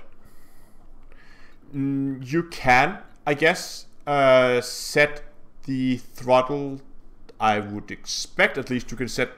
I've always liked to have a full range throttle, meaning that when it's all the way down, means my throttle is 0, and when I put up, it's full forward, and then have some kind of toggle that would then switch it over to reverse mode. One thing though to remember with the that might actually be a deal breaker with the X-52. It has a small notch at around the 75% mark, which at first sounds great because you then use that for determining where you need to put your throttle with if you're gonna go for that optimal approach. But to be honest, I find that notch very annoying, that when you're not trying to hit that point, that you have this sudden stop and then you have to go a little bit further to get the full range. Let's get the landing gear up and let's find that. But you can remove the notch from the X-52 by opening up the throttle base and then removing some small piece of plastic. There are plenty of guides for that on both YouTube and lots of other like how-to guides, sites and stuff like that. But if you do that, you do void your warranty. So that's something to keep in mind, that you will most likely want to...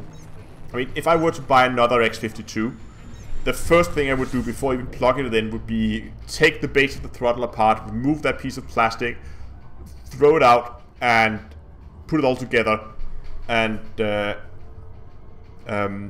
plug it in. But of course, you could save that small piece of plastic, and then if something happens to it, then reinstall it, which is a little tricky, but it can be done. But again, just remember that technically you are voiding your warranty as soon as you open the case up.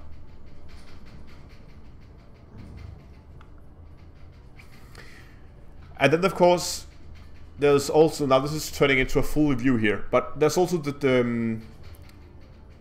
thing with the build quality. A lot of people have reported that they have problems with their X-56 in terms of build quality, that the wires inside the throttle are too flimsy and will over time break, and that they have ghost presses. I've not had any issues like that. So from my experience, the build quality seems good. I have at least nothing to complain about.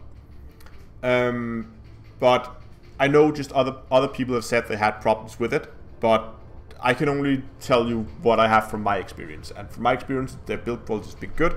But I haven't even had my X56 for a month yet, so there might be some wear and tear on the throttle. That means it's gonna wear out faster than I would expect, and if that happens, I'll have to figure out what to do then. But for now, I'm very happy with it. Especially, I like the feel of the joystick, because the X52 was just hard plastic, where the X56 is soft touch. I don't know if you know, it's the same that they use on Rock Hat's products. They all have these, like, it almost feels like the surface is covered in a thin layer of rubber that makes it very soft to touch, but it is just still plastic. But it feels very good.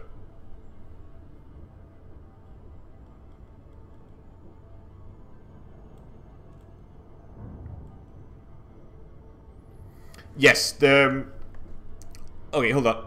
Before we begin to shoot people, I'm just gonna very quickly show you what some of the other pointers here before we begin killing stuff.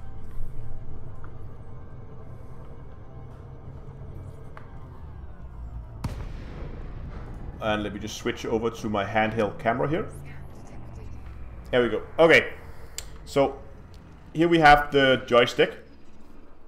And you can see here we have that small lighting, please. There we go. That small knob here that I use for lateral and up and downward thrust.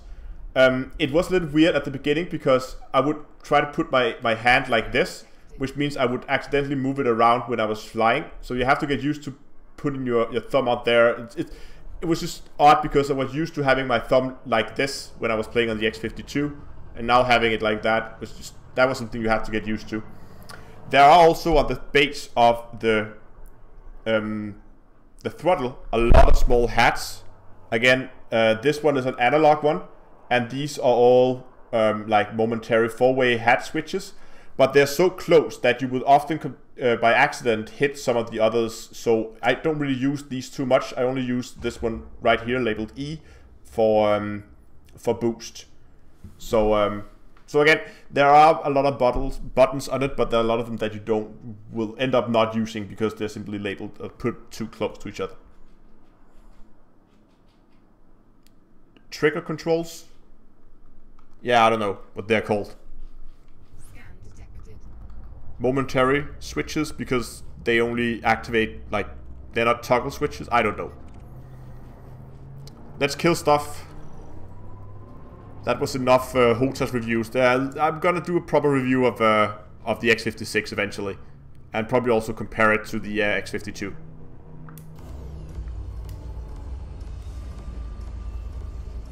But again, if you're going for realism, and now I'm continuing anyway. If you're going for realism, just remember that it's actually the X52 Pro which is modeled in the game. So if you want the same joystick that you have in your cockpit when you look down, that's the X52 Pro you see there.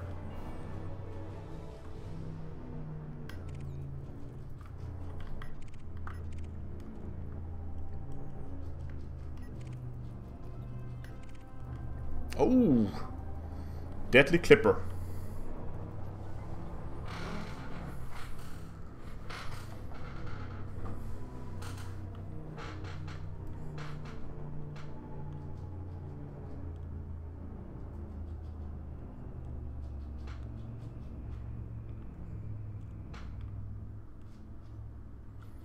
Do it live so we can ask... oh, that's actually maybe a good idea.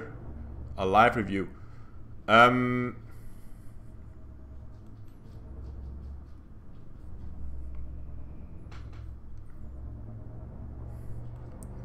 would probably do both. Both do a video review of it, but also do a... I could do a live review of the joystick. That would actually be pretty fun.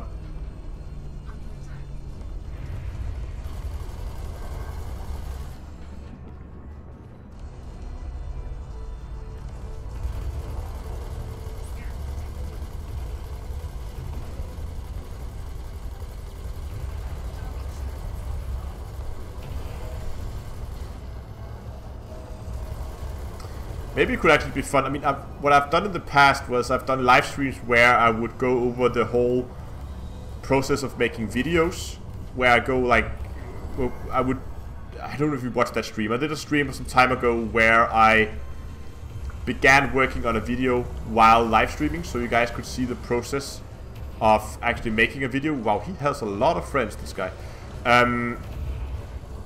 So maybe I could do a stream where I go over my whole setup, all the equipment I use, stuff like that. I'm not really sure how I would structure a live stream like that, but that could probably be fun to do.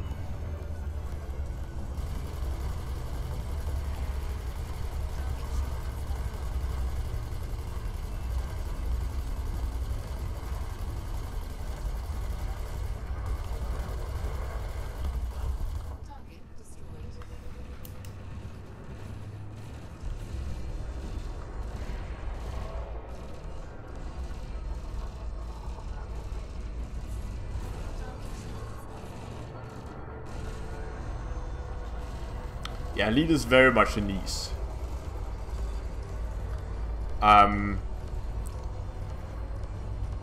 But again, I really like the game, and I hope it's gonna grow and become a bigger game. But yeah, I don't know. I mean, they do sometimes get some interesting coverage because of all the story that's going on in the game, but I don't know. It's difficult to see. I mean, there will always be new players joining the game, but Frontier already have tried to go for the console market, which I think was very successful so far. I think there's been quite a few players over there as well. Not as many as there's on PC. That's of course to be expected, but still, that means that there's not that many new markets to move into when it comes to getting more players for Elite, unless they want to try to rebrand it somehow, which I really don't hope they're gonna do.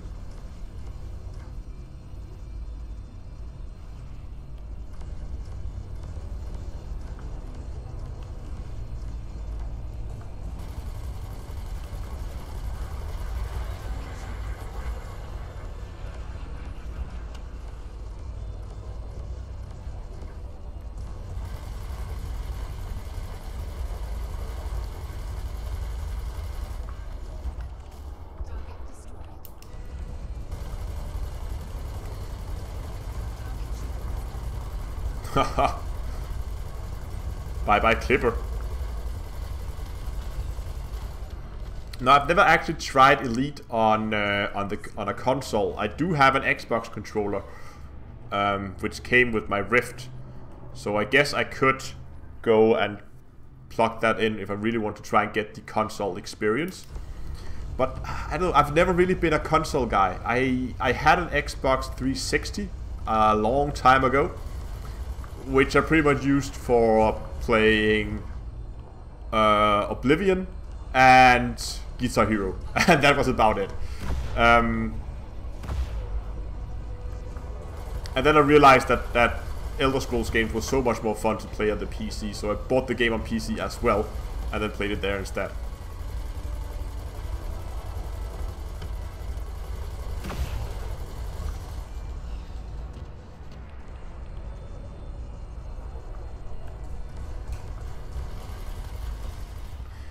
No, unfortunately all the platforms cannot play together. So that's a bit of a shame.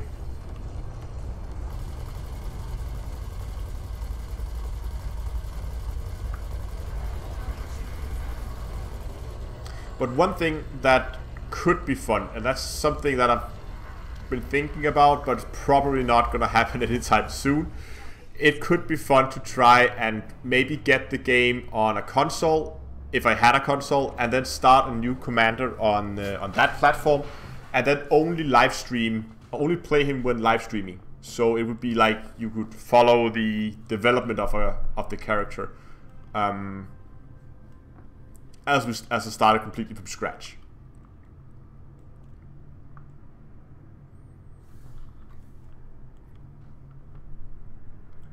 How far is this guy away? Scan detected. He's deadly, but he's also... Target shields online. Scan detected. Links or video of my current builds. I do have a build video. It is a bit outdated. It's actually very outdated, and I am planning to do upgrades to this build. So I will do an update video. The problem is with the video. In the video, I use a high yield cannon build, which is really good for sniping modules and especially sniping power plants. But after a while, I just got a little bit bored with it, and that's when I switched over to plasma accelerators, and I used those for a bit. But after I began going to the compromised nav beacons, where the ships are a lot smaller, I went over to multi-cannons, which I think is a lot more effective when it comes to killing small ships.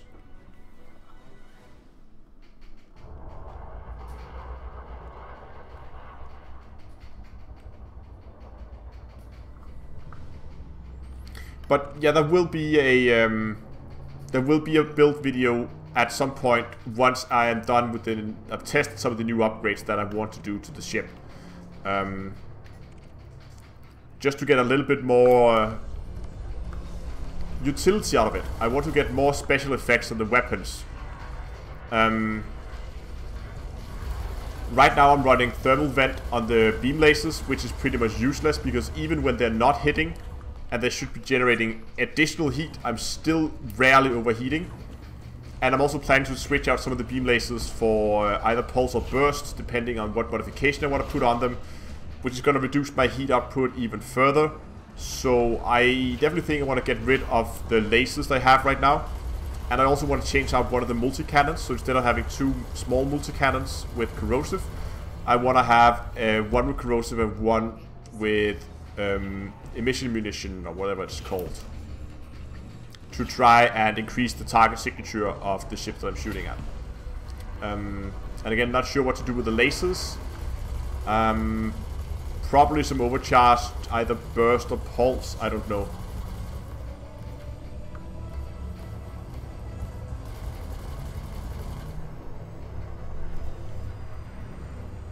Yeah, I've heard that controllers are good when it comes to driving the SRVs.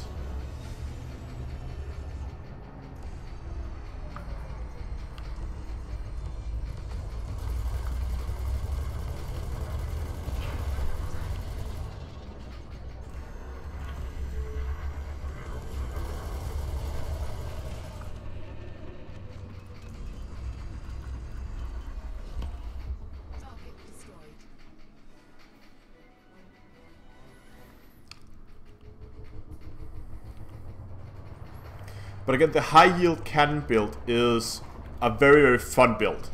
I truly enjoyed that build. It was so fun to play.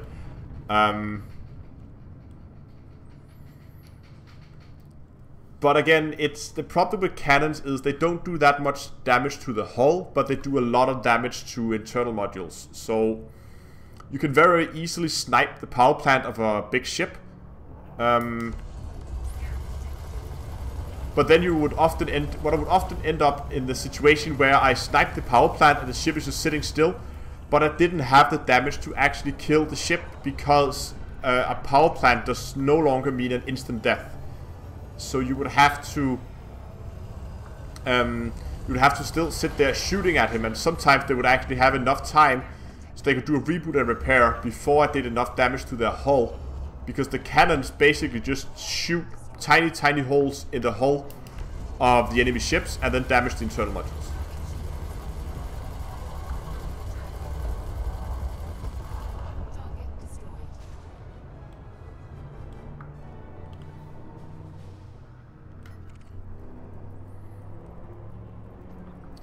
But then I tried the plasma accelerators, but problem is I do not have enough capacitor charge to do that effectively, because the rate of fire was not determined by how quickly I could, by the rate of fire of the weapon, but how quickly I could get the capacitor charge back.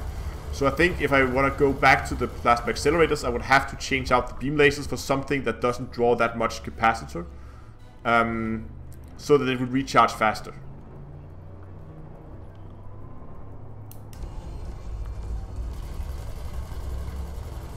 So right now I'm just using overcharged, for my huge weapons I'm using overcharged multi-cannons with incendiary rounds. Just to get that extra thermal damage and to get that extra damage overall. Which is why you would see that I'm often taking down shields extremely quickly. And when I get to hull, it begins to lag a little. You can see here, for instance, there's an Asp Scout. Shields, gone. And then we go to hull. Okay, that one dies pretty fast, actually. Let's try to find a better example.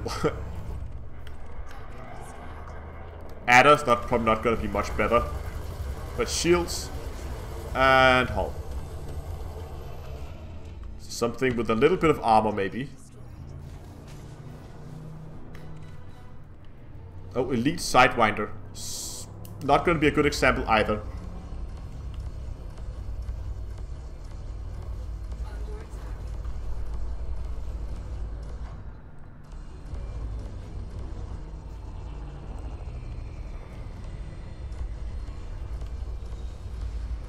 Come on, get a little closer.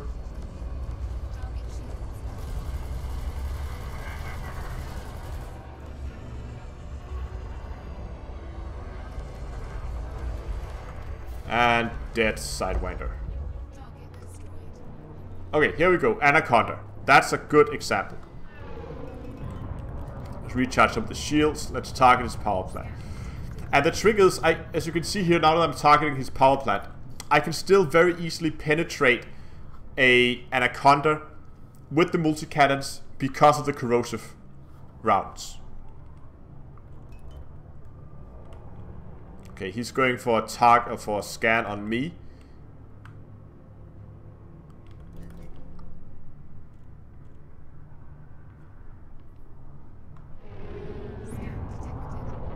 Oh, okay.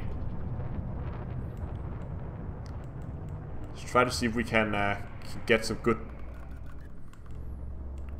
belly shots in on this guy. Okay, so again, what I was talking about, you can see here, shields go down very quickly with all the thermal damage, but once we get to hull, it's not as quick.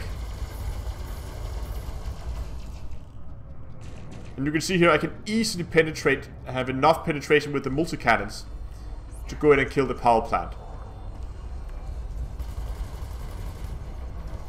He's at 16% on his power plant right now. 0%. Power plant's gone, and he's still at over 50% hull. And this is the situation I would end up in all the time in the high yield cannon build. Chasing down ships without... there we go. Chasing down ships without a power plant.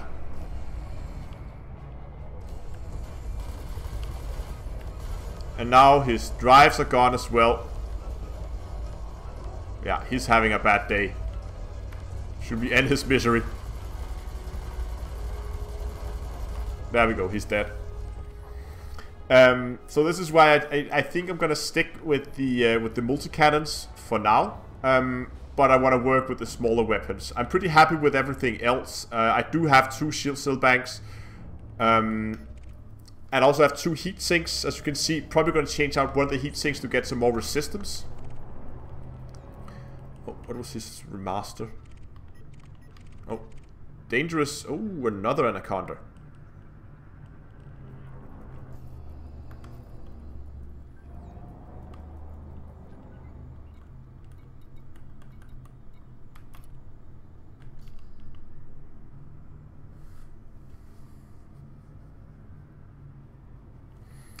Yeah, a high yield cannon build could work for PvP, but if you... yeah. But again, it requires that you really have a maneuverable ship so you can get around and get the shots in from the right angle so you can hit the module that you're aiming for.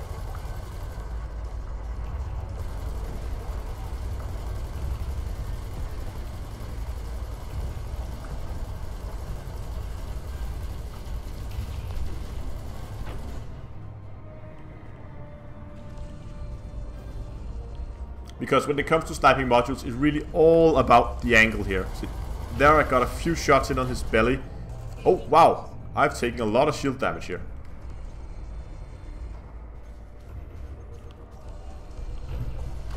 Oh, PAs.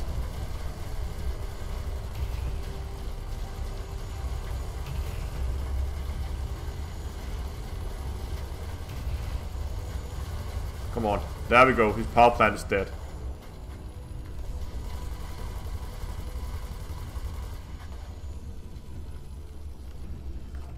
What else should we shoot?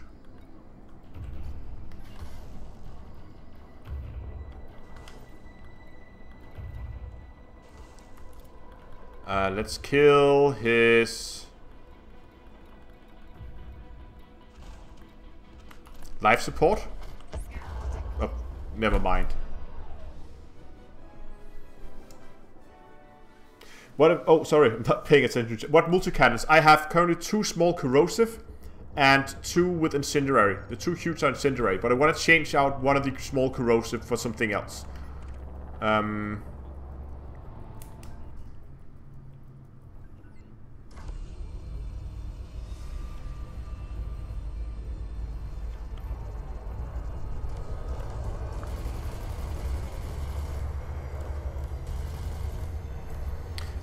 So the reason why I want to go for the emission munition thingy for the small one is because it increases the signature. You can see here, right now I have 1 laser not hitting him. Simon Brooks, thanks a lot for subscribing. And when I get out to longer distances, now he's firing shafts, it doesn't count, but when I get out to longer distances, my lasers will have a harder and harder time actually keeping on the target. And I think having the higher heat signature makes it easier for the turrets to stay on target at longer range, making them more effective. So I think changing that could actually be a pretty good idea.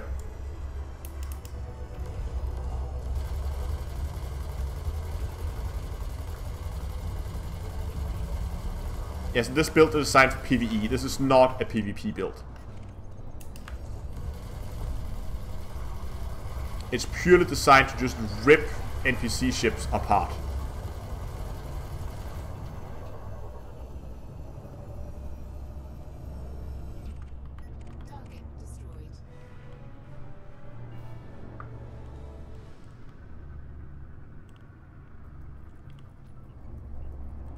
Dangerous, yeah.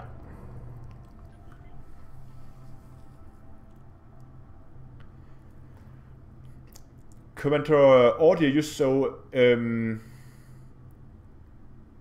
these emissions routes, can you, how do they work exactly? What do they benefit? I know they do not counter chaff, but do they make turrets and gimbaled weapons have better target lock, or do they, because I know the main effect of them is when they're firing a heat sink, I don't lose target as easily because I heat up the outside of the ship. But does that also go for targeting with the turrets? Because that's my main concern. I'm not sure if that's actually how they work.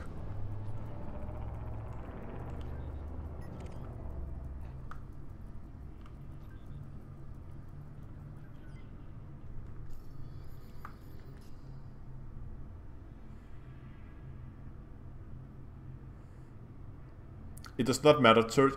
But okay. Yeah, it basically increases their thermal signature. But what does the thermal signature? What effect do you get from having an increased thermal signature, other than being easier to target?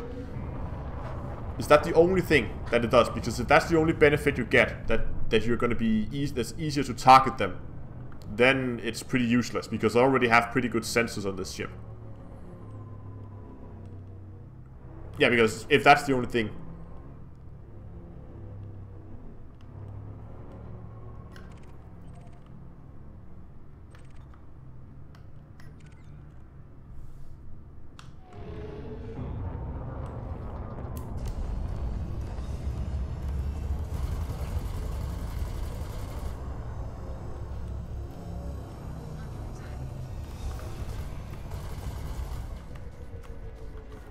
Okay, you know what? When we run out of ammo again, I think we should just talk about special effects on weapons, because that could actually be pretty interesting.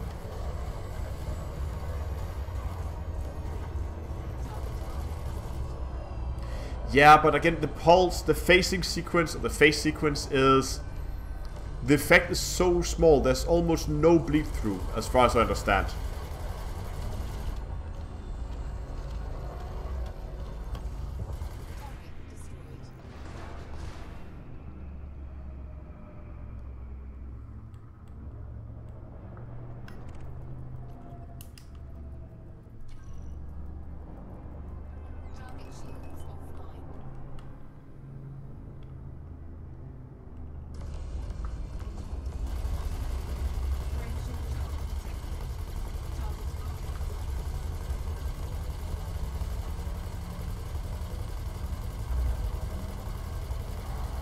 Yeah, phase is the only way to kill cutters, but again, that's in PvP.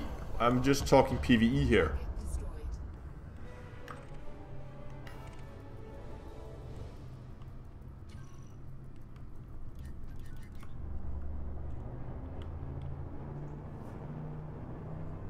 Autoloader.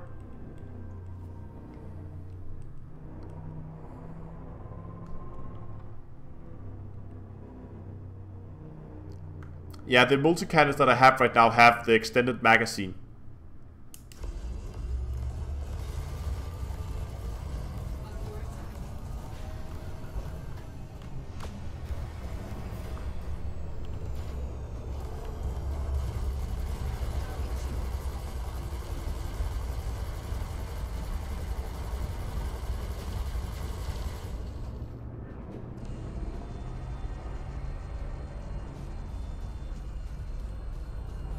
So definitely gonna go with more ammo. The problem is, of course, with corrosive is that they're gonna run out of ammo. Because corrosive gives you less ammo.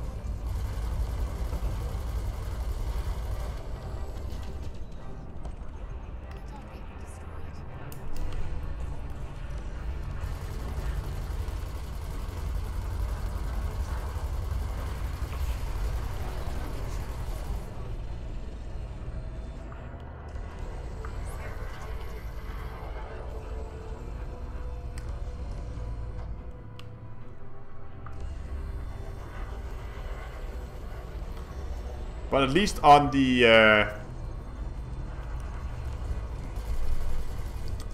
lasers, I'm considering maybe changing something. I'm not sure.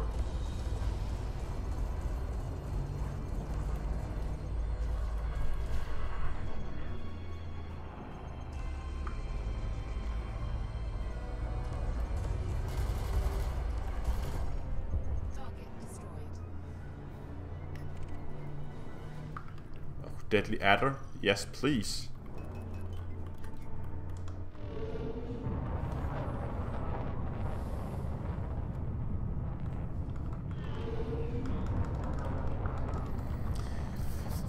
So what do you guys do for lasers? What kind of special effects do you like to put on them?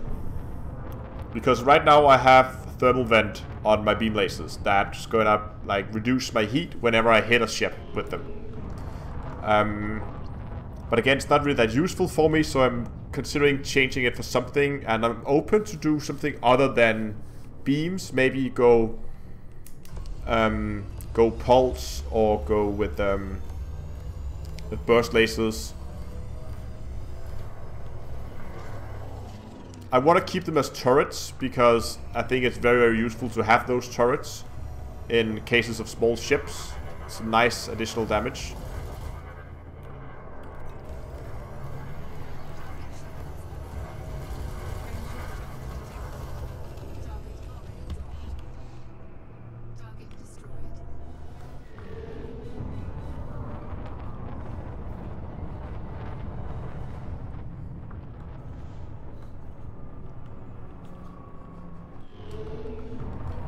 Yeah, incendiary round with extended ammo. I have overcharged with incendiary rounds on my huge cannons. But what about lasers? It's lasers that I'm interested in to figure out what to do with.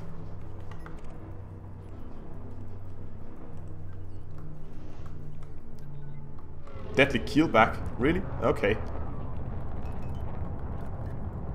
I'll take it.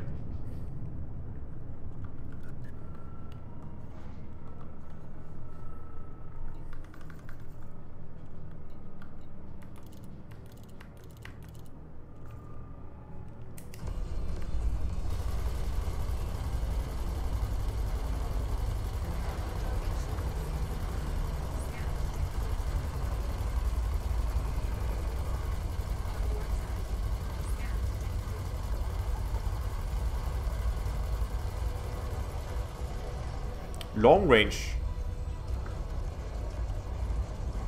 Because right now they're efficient. Target destroyed.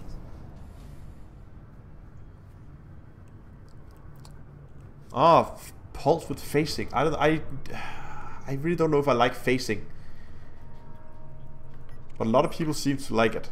The bleed through. How much bleed through do we get? Is it any significant when it comes to PvE? Is it really worth spending your special mod on having a little bit of bleed through?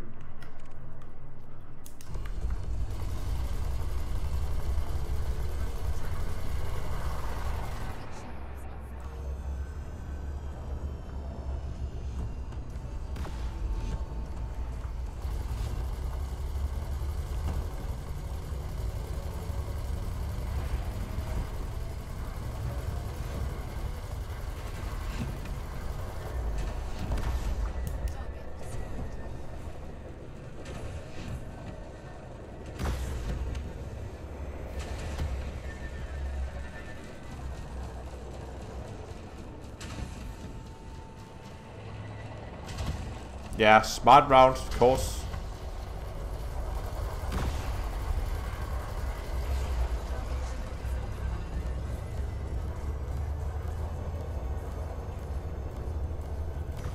%10 bleed through. Okay.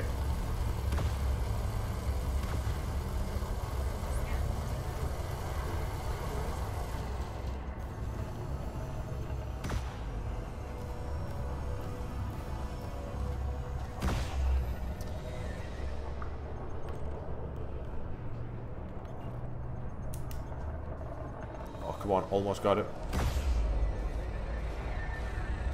Where is he? There he is. Now I got him. Yeah, I don't think the facing sequence is gonna be... I was thinking of scrambling spectrum just for the fun of it. But again, the effects can...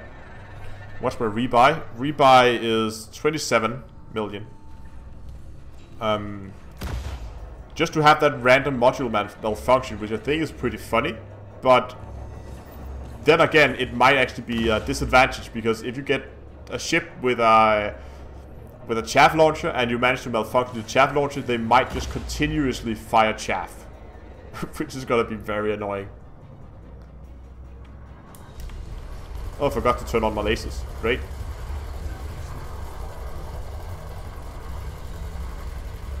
But you can see how quickly I bleed through shields, even on larger ships. So I don't think that the facing sequence is gonna do me that much good, because I spent the majority of my time shooting at their hull.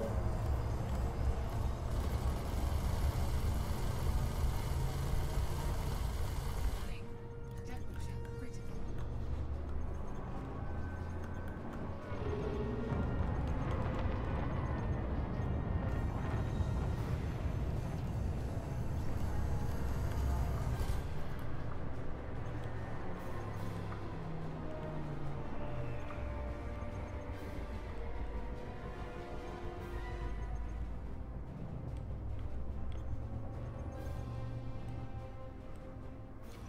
Target shields online.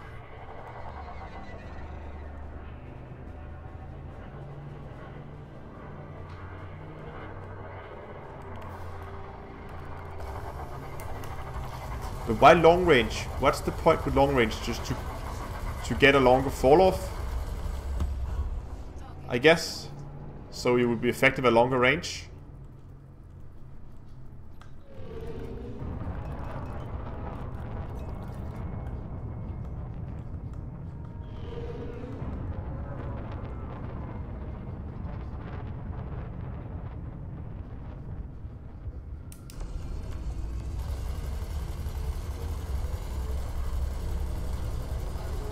We can see here even fairly large ships like this one. I mean, shields are down so quickly. Scan detected.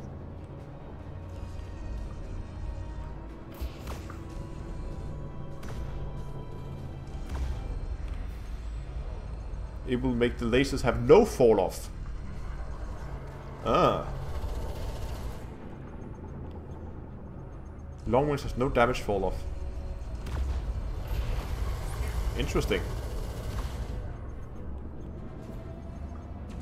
What's the damage fall off normally? I'll have to go and look that up.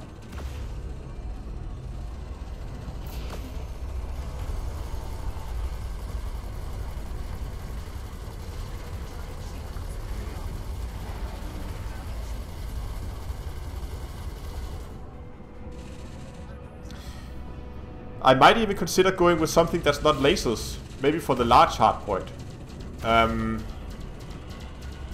As long as it's a turret. It doesn't matter if it uses ammo, as long as it just takes longer for it to use. As long as it just uses oh, the where's the shortcut for targeting? There we go. As long as it uses its ammo slower than my multi-cannons, then it wouldn't really matter.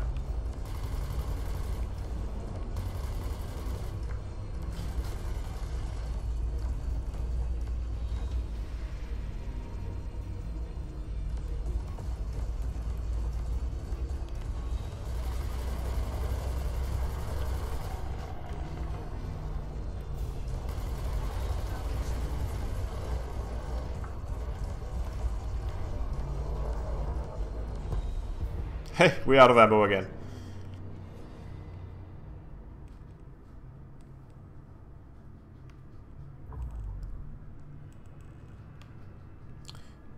Yeah, Ollie, I did replace my HOTAS using the X56 now. Oh, hold on. Elite Viper. We just have to kill this guy. What are we at? 48. We're just 2% away from today's goal.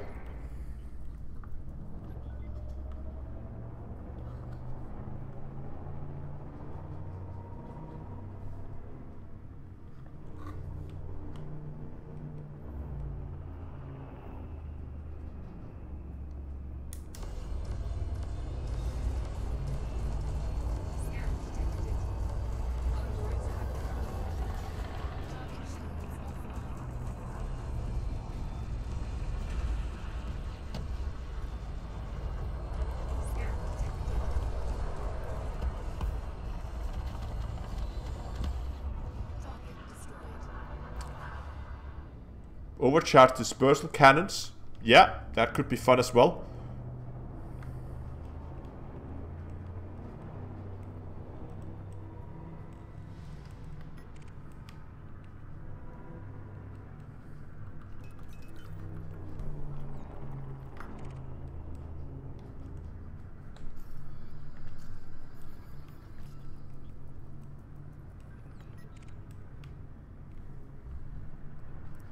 Which, yeah, dispersal cannons, that would basically be free chaff, that's right. But for how long would it be able to keep its ammo before it would run out? That's the question.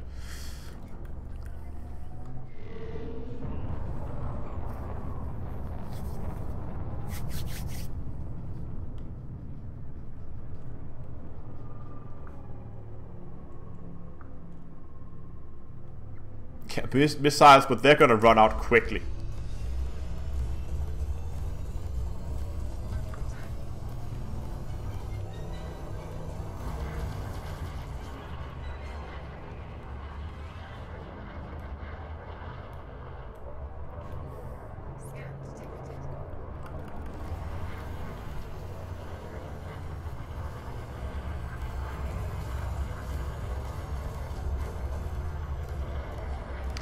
I think if we're gonna go back to the base, we're not gonna make the 50% because right now we'd actually rather have a look at special effects for the medium.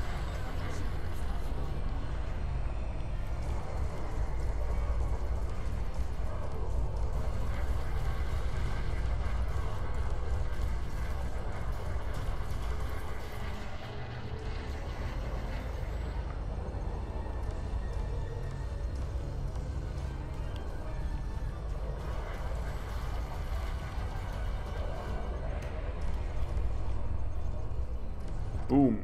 Target destroyed.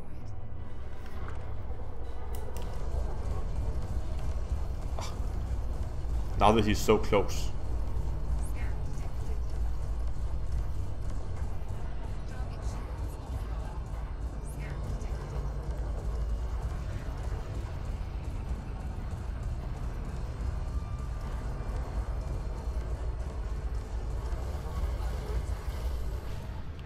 we go.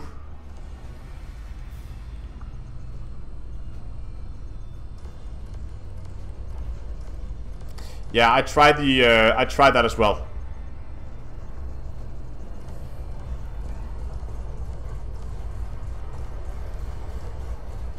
The burst lasers with inertial impact. I was not impressed. The jitter was just unbearable.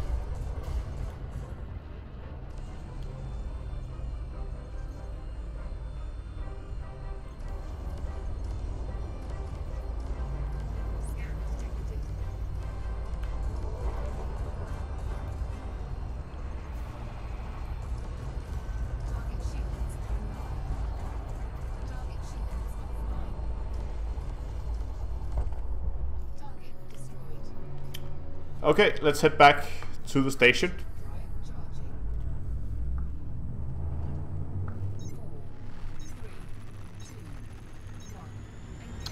Where is that? There we go.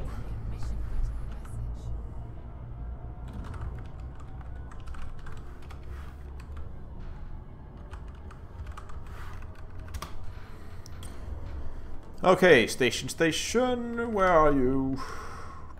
There it is.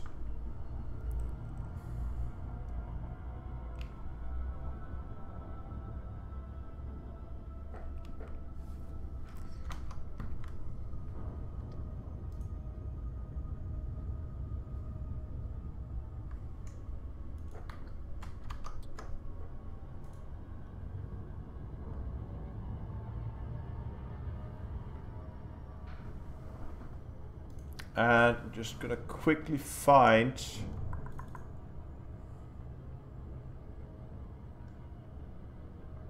I have an image somewhere.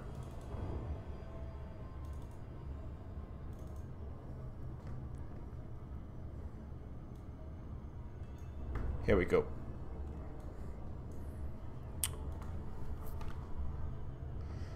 Let's just get into the station, then let's have a look at what we're gonna do, what we could potentially do when it comes to weapons. I think I like the multi-cannon, the huge multi-cannons, and I want to keep at least one of the small corrosive multi-cannons as well. But the rest is open for changes.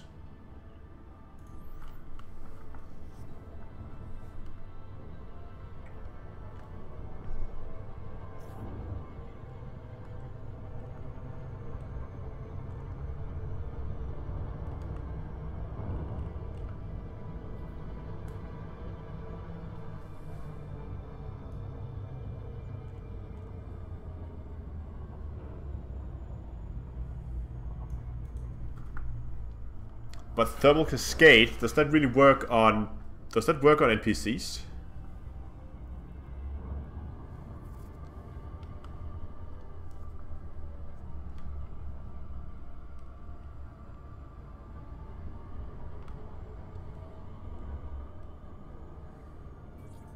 But it is a pure PvE build.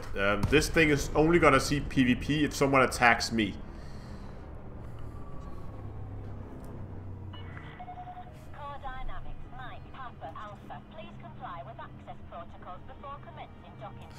Yeah, but I feel like I did consider the large corrosive, but I feel like it's a waste to put the corrosive effect on the large weapons when I can use it on the small. You get the same benefit out of it, where I could use the large for something more beneficial.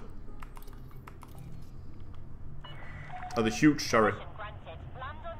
Large corrosive multi-cannons. Oh, hold on.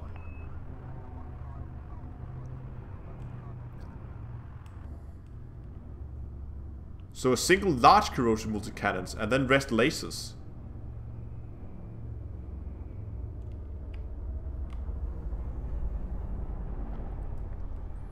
Let's get this pumpkin on the landing pad first.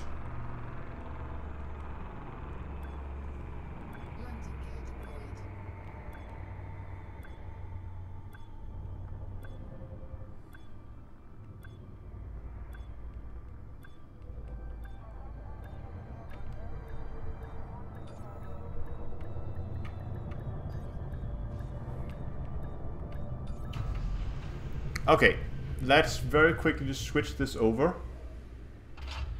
Like that. Contact confirmed. Clear to disembark. Okay. Enjoy your stay at our facility, Commander. Here we have... Let's zoom in a bit here. The different overview of the weapons. So we start by looking at the huge, and if I want to keep the gimbaled, I pretty much have multi-cannons, cannons, or lasers. I've tried the cannons with the high yields.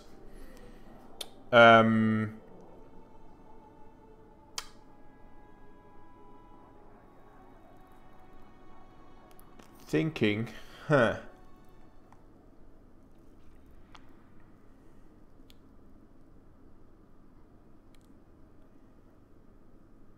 corrosive multi-cannons and then small and medium laser turrets.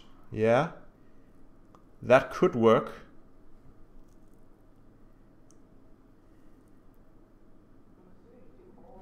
What do we have in terms of modifications here? Let's have a look at this. Zoom in.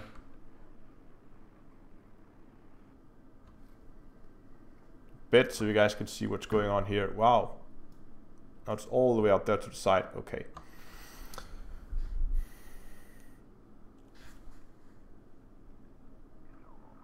So what can we get in terms... Let's have a look at what we can get as turrets. If we're gonna go large and medium turrets, we can get all the lasers. We get cannons. We get fragmentation cannons. And that's it. So unless cannons has something interesting.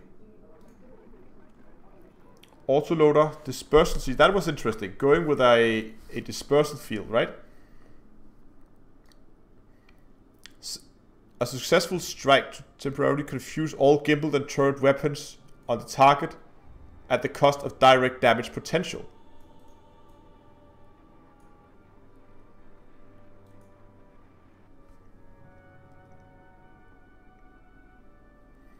Oh, so what if I changed out one of my small multi-cannons for... right now I have a small... Get that image up again. Right now I have a small gimbaled multi-cannon with corrosive. What if I made that into a gimbaled multi-cannon... No, sorry, gimbaled cannon with long range to increase the shot speed so it's easier to hit. Because what's the shot speed of a multi-cannon? Shot speed is 1600, as you can see here. I don't know if you can see it. Look up multi-cannons here. We can see it's 1600 in shot speed. And the cannon here, so we just need a 60% increase in the shot speed, which you can easily get with long range. And I would be able to match the shot speed of my multi-cannon shells with the cannon shells. And if I then put a dispersal field on there, I would get both the corrosive effect to reduce the armor hardness, and I would also get that that potential infinite chaff on them, reducing damage like hell.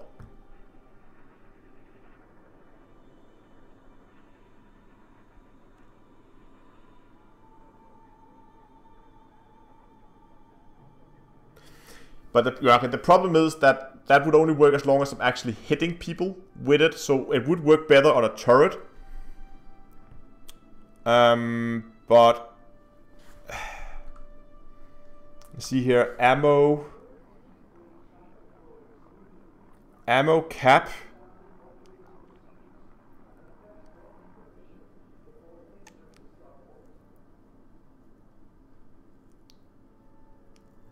So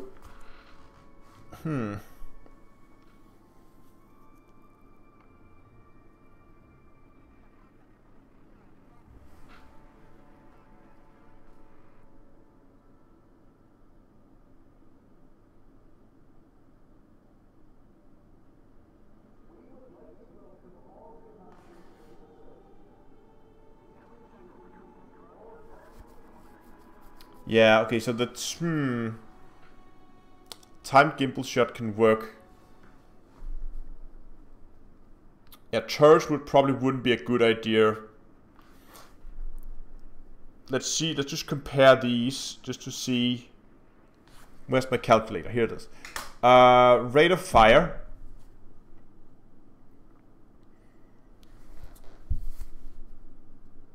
Rate of fire is 0.4 rounds per second.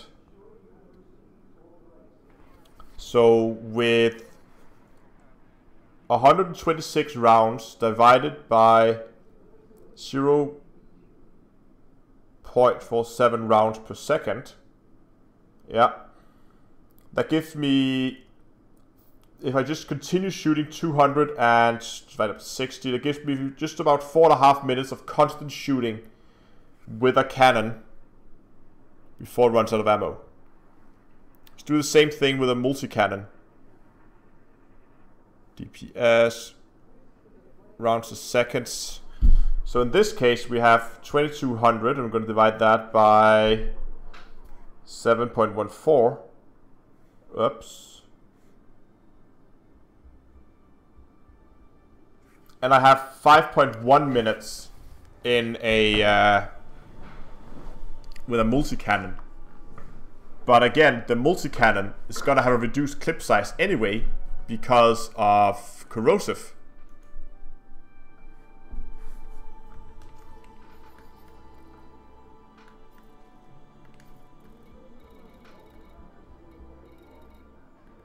Those are my huge multi-cannons.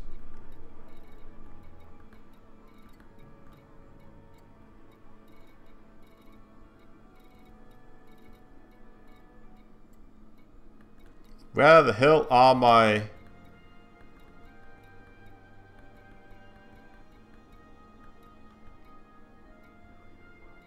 Why can't I find my... Oh, here we go. Ah, I forgot to restack them. Ah, here we go.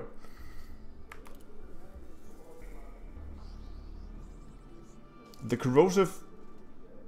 Yeah, the corrosive is gimbaled anyway, and my main cannons are gimbaled anyway, so as soon as I get hit by gimbal or get hit by chaff, I'm not going to be able to hit with my main weapons or my turrets or any of my gimbal stuff because I don't have any fixed weapons.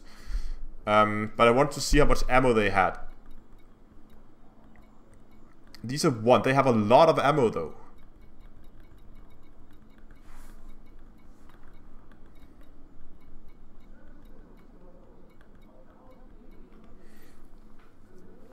I think that could work. I think it could work with changing out one of those for a small gimbal cannon. Thanks, Ollie. And thanks for joining. So if I have a small gimbal cannon and then put that dispersal field on, that could be pretty fun, I think. At least to try. I think I'm gonna try that. But that does not give me anything else to do with all my medium and my large hardpoint. And there I pretty much want to go turrets. Which leaves me with either fragmentation cannons, normal cannons. What? There's no large turret and multi-cannons? Okay. But I probably want to go lasers here, to be honest.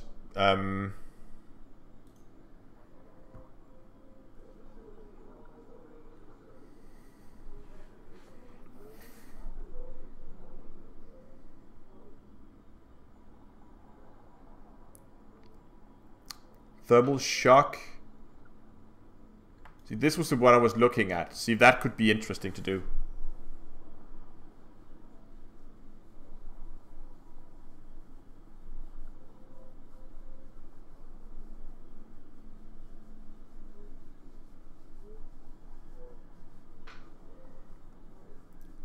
Rapid fire advanced plasmas. Yeah, that's right. I just really don't want to go all lasers because I feel like it's gonna... I always felt like going all lasers because they're so hungry in terms of distributed power draw, that it's going to limit you in that regard.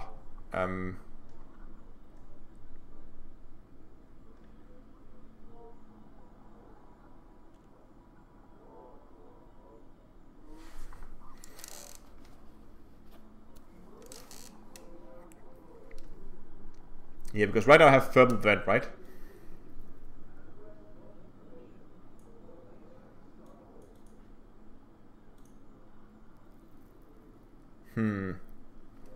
I'm not sure.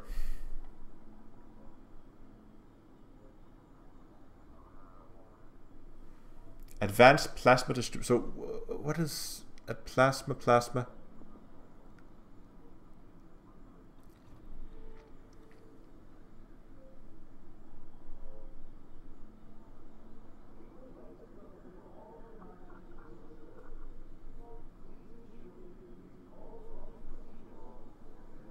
It's not bad as the most power ones are efficient. That's true.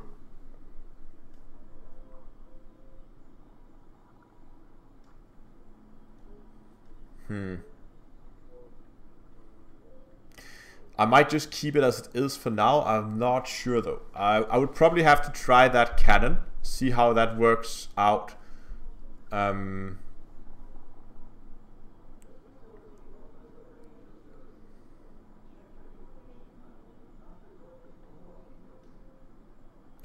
it could be fun to do all.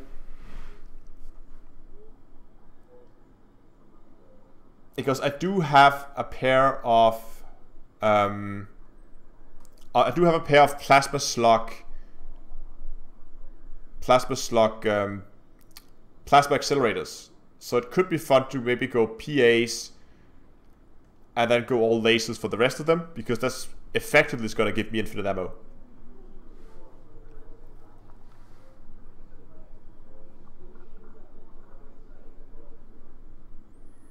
Advanced plasma what? I'm not sure what you mean when you say advanced plasma distributors.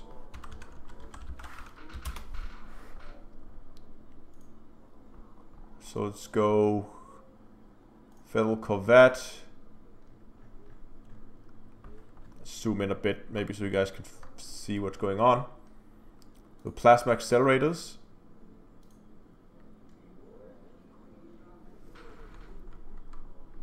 So, David, what do you mean when you say advanced plasma distributor?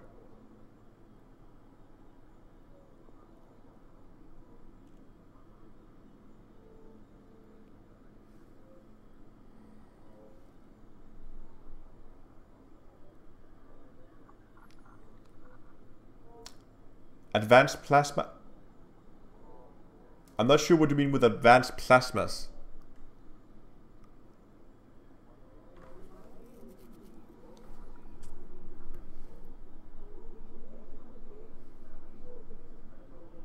Because what I'm running right now is focused on mine. Because armor piercing and maximum range, which increase the shot speed.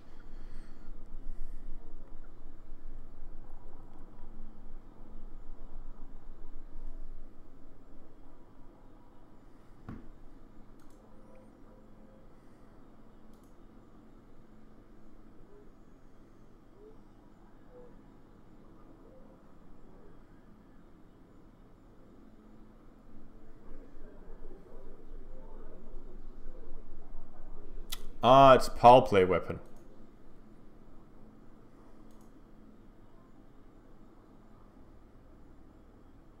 Ah, but they're class 3.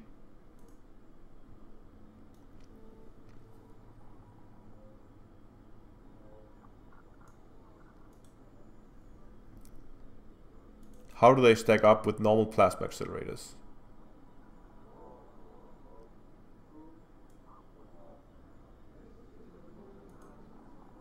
Let's see, DPS is higher. The damage per shot is a lot lower, so they must have a high rate of fire. I can see that the distributed power draw is low, and the thermal load is also halved. The armor piercing is the same. The range is the same. The shot speed is the same. Rate of fire is a lot faster. Wow.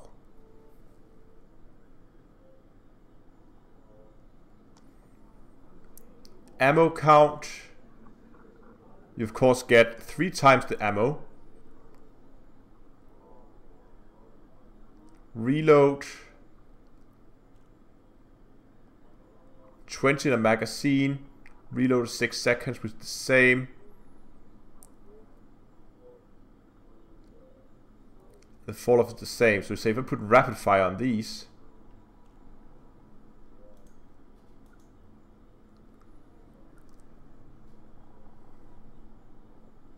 And less distributor draw. Oh, I see.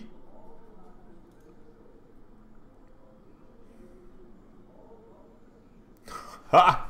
Oh yeah, I can see the fun in this.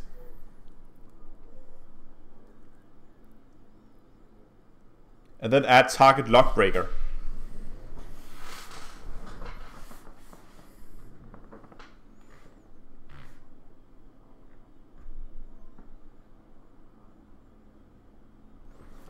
They are actually pretty fun.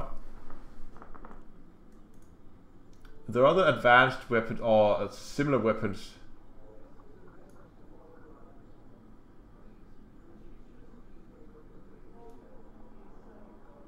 But I think all these weapons are all fixed, right?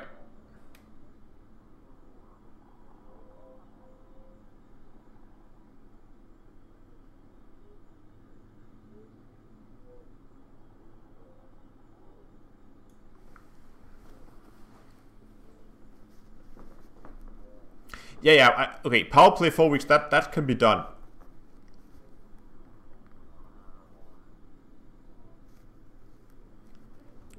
But again, target lockbreaker, is that really that good for PvE? I wouldn't use target lockbreaker for PvE. Is that really... I mean, that must be better. I mean, sure, they lose target on you, but they'll just retarget you immediately.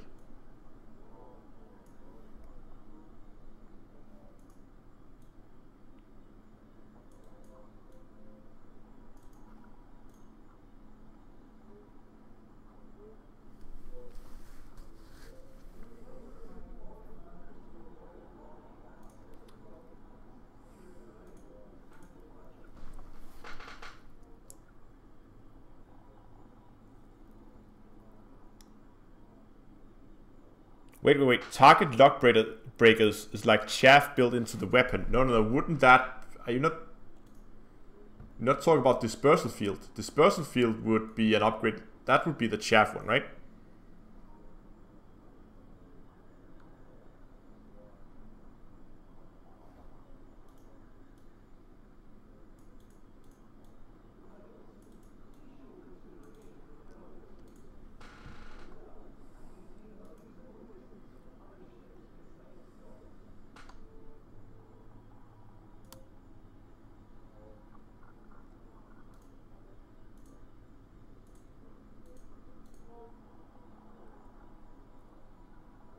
The fuck? Look at this though. The advanced... Wow, what the fuck? The advanced plasma accelerators have higher DPS than efficient grade 4 plasma accelerators. Look at this. 39.4, 33.3.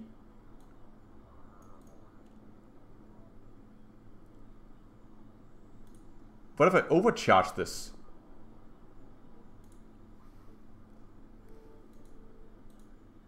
We would have to overcharge, which is, I mean, that's 10 times the distributor draw for very little gain. Holy crap.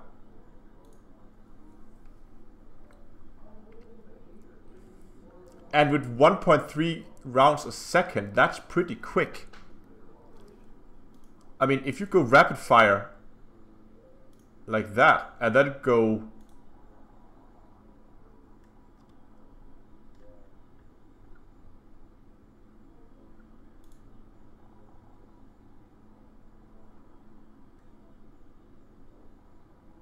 You know what? You could go 2 of those in the huge slot because they use next to no power. Then go rapid fire again with this one. How do their speed actually stack up to a normal weapon here? Speed. Speed is the same.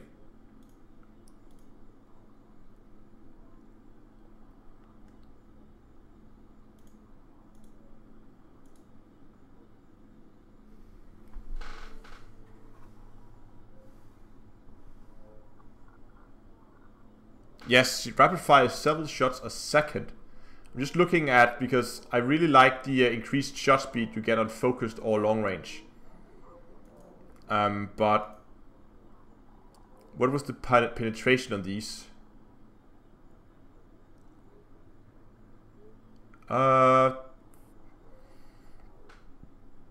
Penetration is 100. Oh, that was the class 4. Here we go. Penetration is still 100, which is more than enough. There's no reason really to go focused.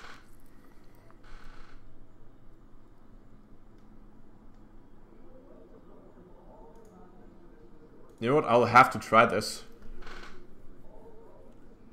It avoids all resistances. What?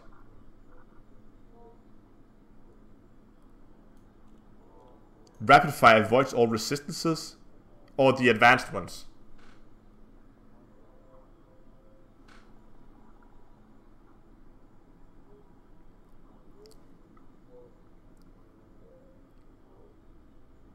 I would expect them to be basically full auto. But again, they're going to be fixed, so you're not just... But again, you would go like gung gung gung. So it would be something like that. You could get several of these off. You could easily empty a clip of 20... Yeah, maybe not, but...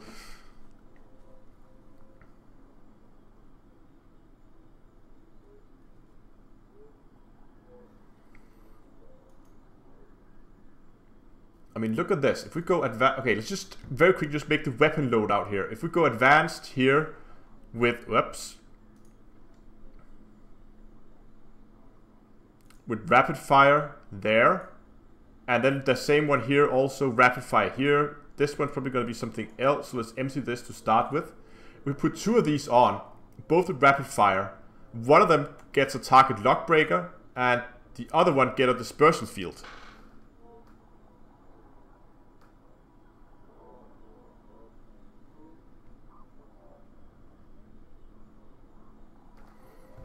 Right, so 1 target lock breaker and 1 dispersal field.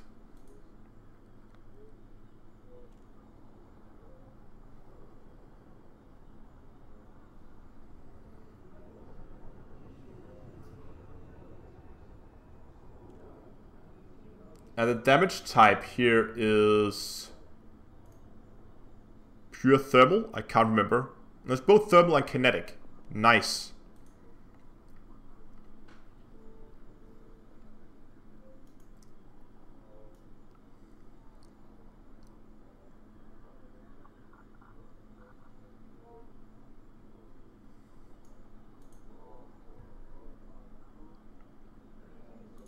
Hold on, I'm just going to compare these to my current multi-cannons.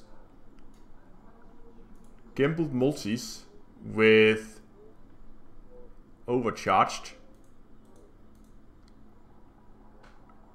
Okay, it's still 10 times the power draw, right?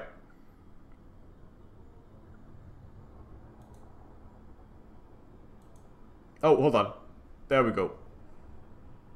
But the DPS is actually higher than with the multi-cannons, but I'm not going to be able to hit as well with these as I am with the multi-cannons. And the thermal load is also higher, so I would have to try and reduce.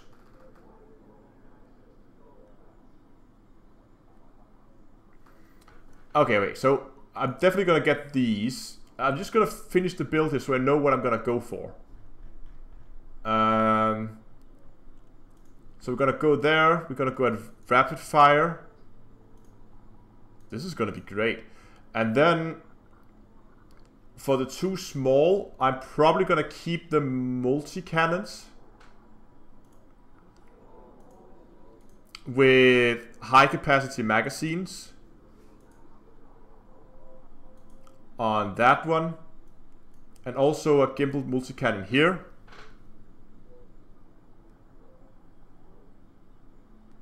Yeah, I could imagine that it's going to be a steep learning curve. And this So for the multi-cannons, I gotta keep one of the ones I already have that have the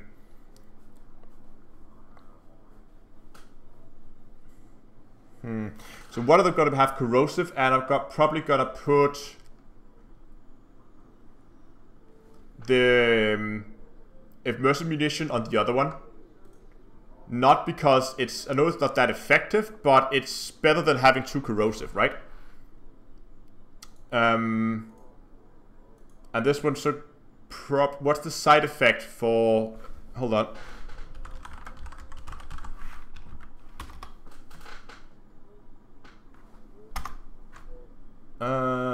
Here we go. Side effects.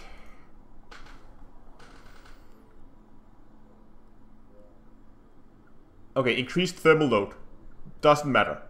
The thermal load on these are none. It's non-existent.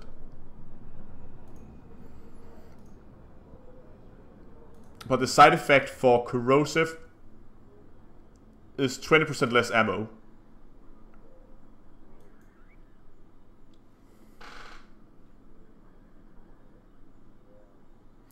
Oh yeah, by the way, be sure to join Discord as Terminator King says. Probably gonna go high capacity magazine on this one as well, and then go 1-on-1. So we just have all these mediums, which is always the problem, that I don't know what to do with my medium and my large hard points.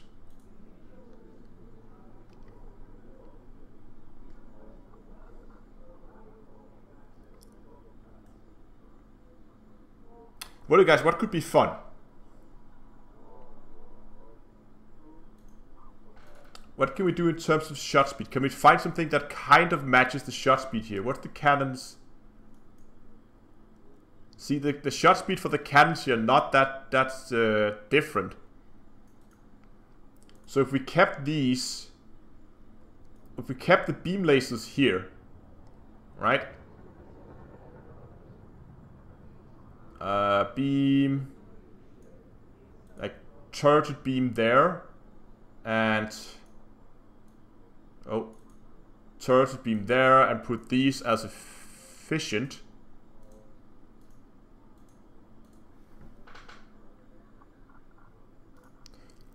Fragmentation cannons.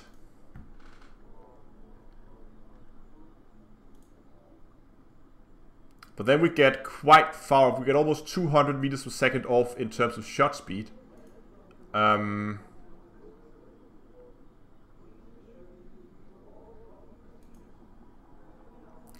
they empty their ammo count fairly quickly.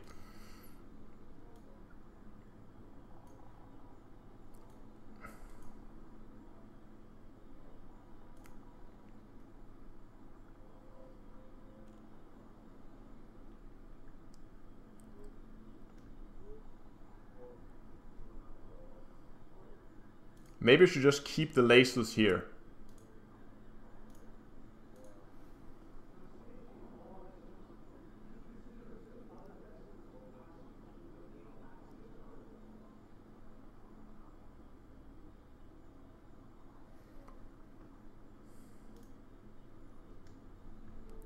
Some fragment. So there are some special fragmentation cannons here.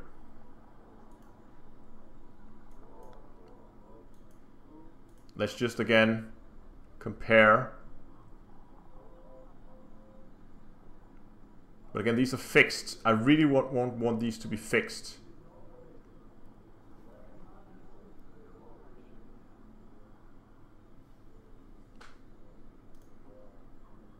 So DPS is lower, but damage per shot is lower.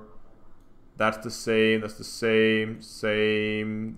Longer range and faster shot speed. But they have less jitter. The jitter is small, that's pretty nice. Yeah, all power plays are fixed, I know.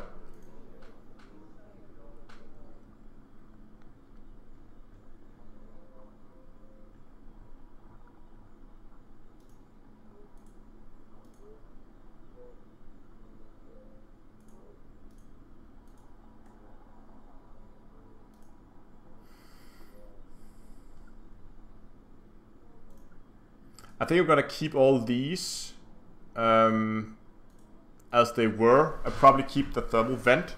Might change those out at some point.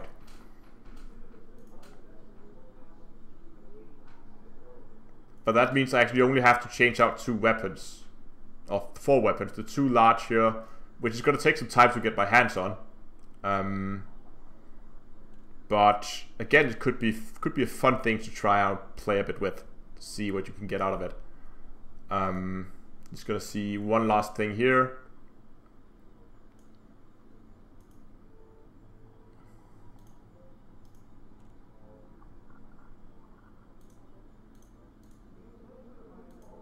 Okay, the power draw is slightly higher, but I think I have some spare. Yeah, I have plenty of spare power, so that's not going to be an issue. Okay, you know, who is actually giving out these weapons?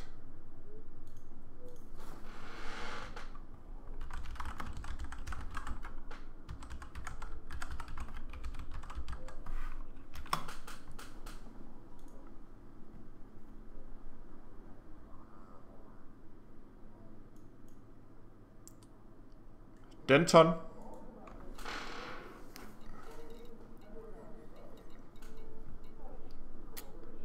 Oh, I can't remember where this is. Where?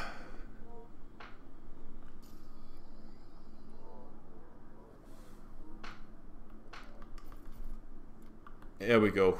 Galactic powers.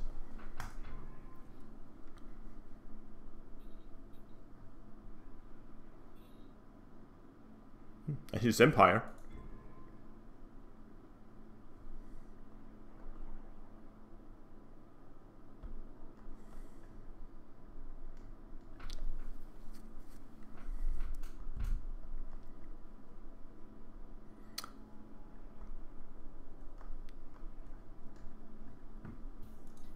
You know what? Let's start the 4-week counter.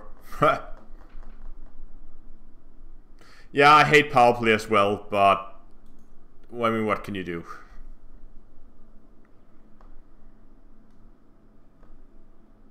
So I just have to make sure I reach what is ranked 4 at the end of my 4th week, something like that.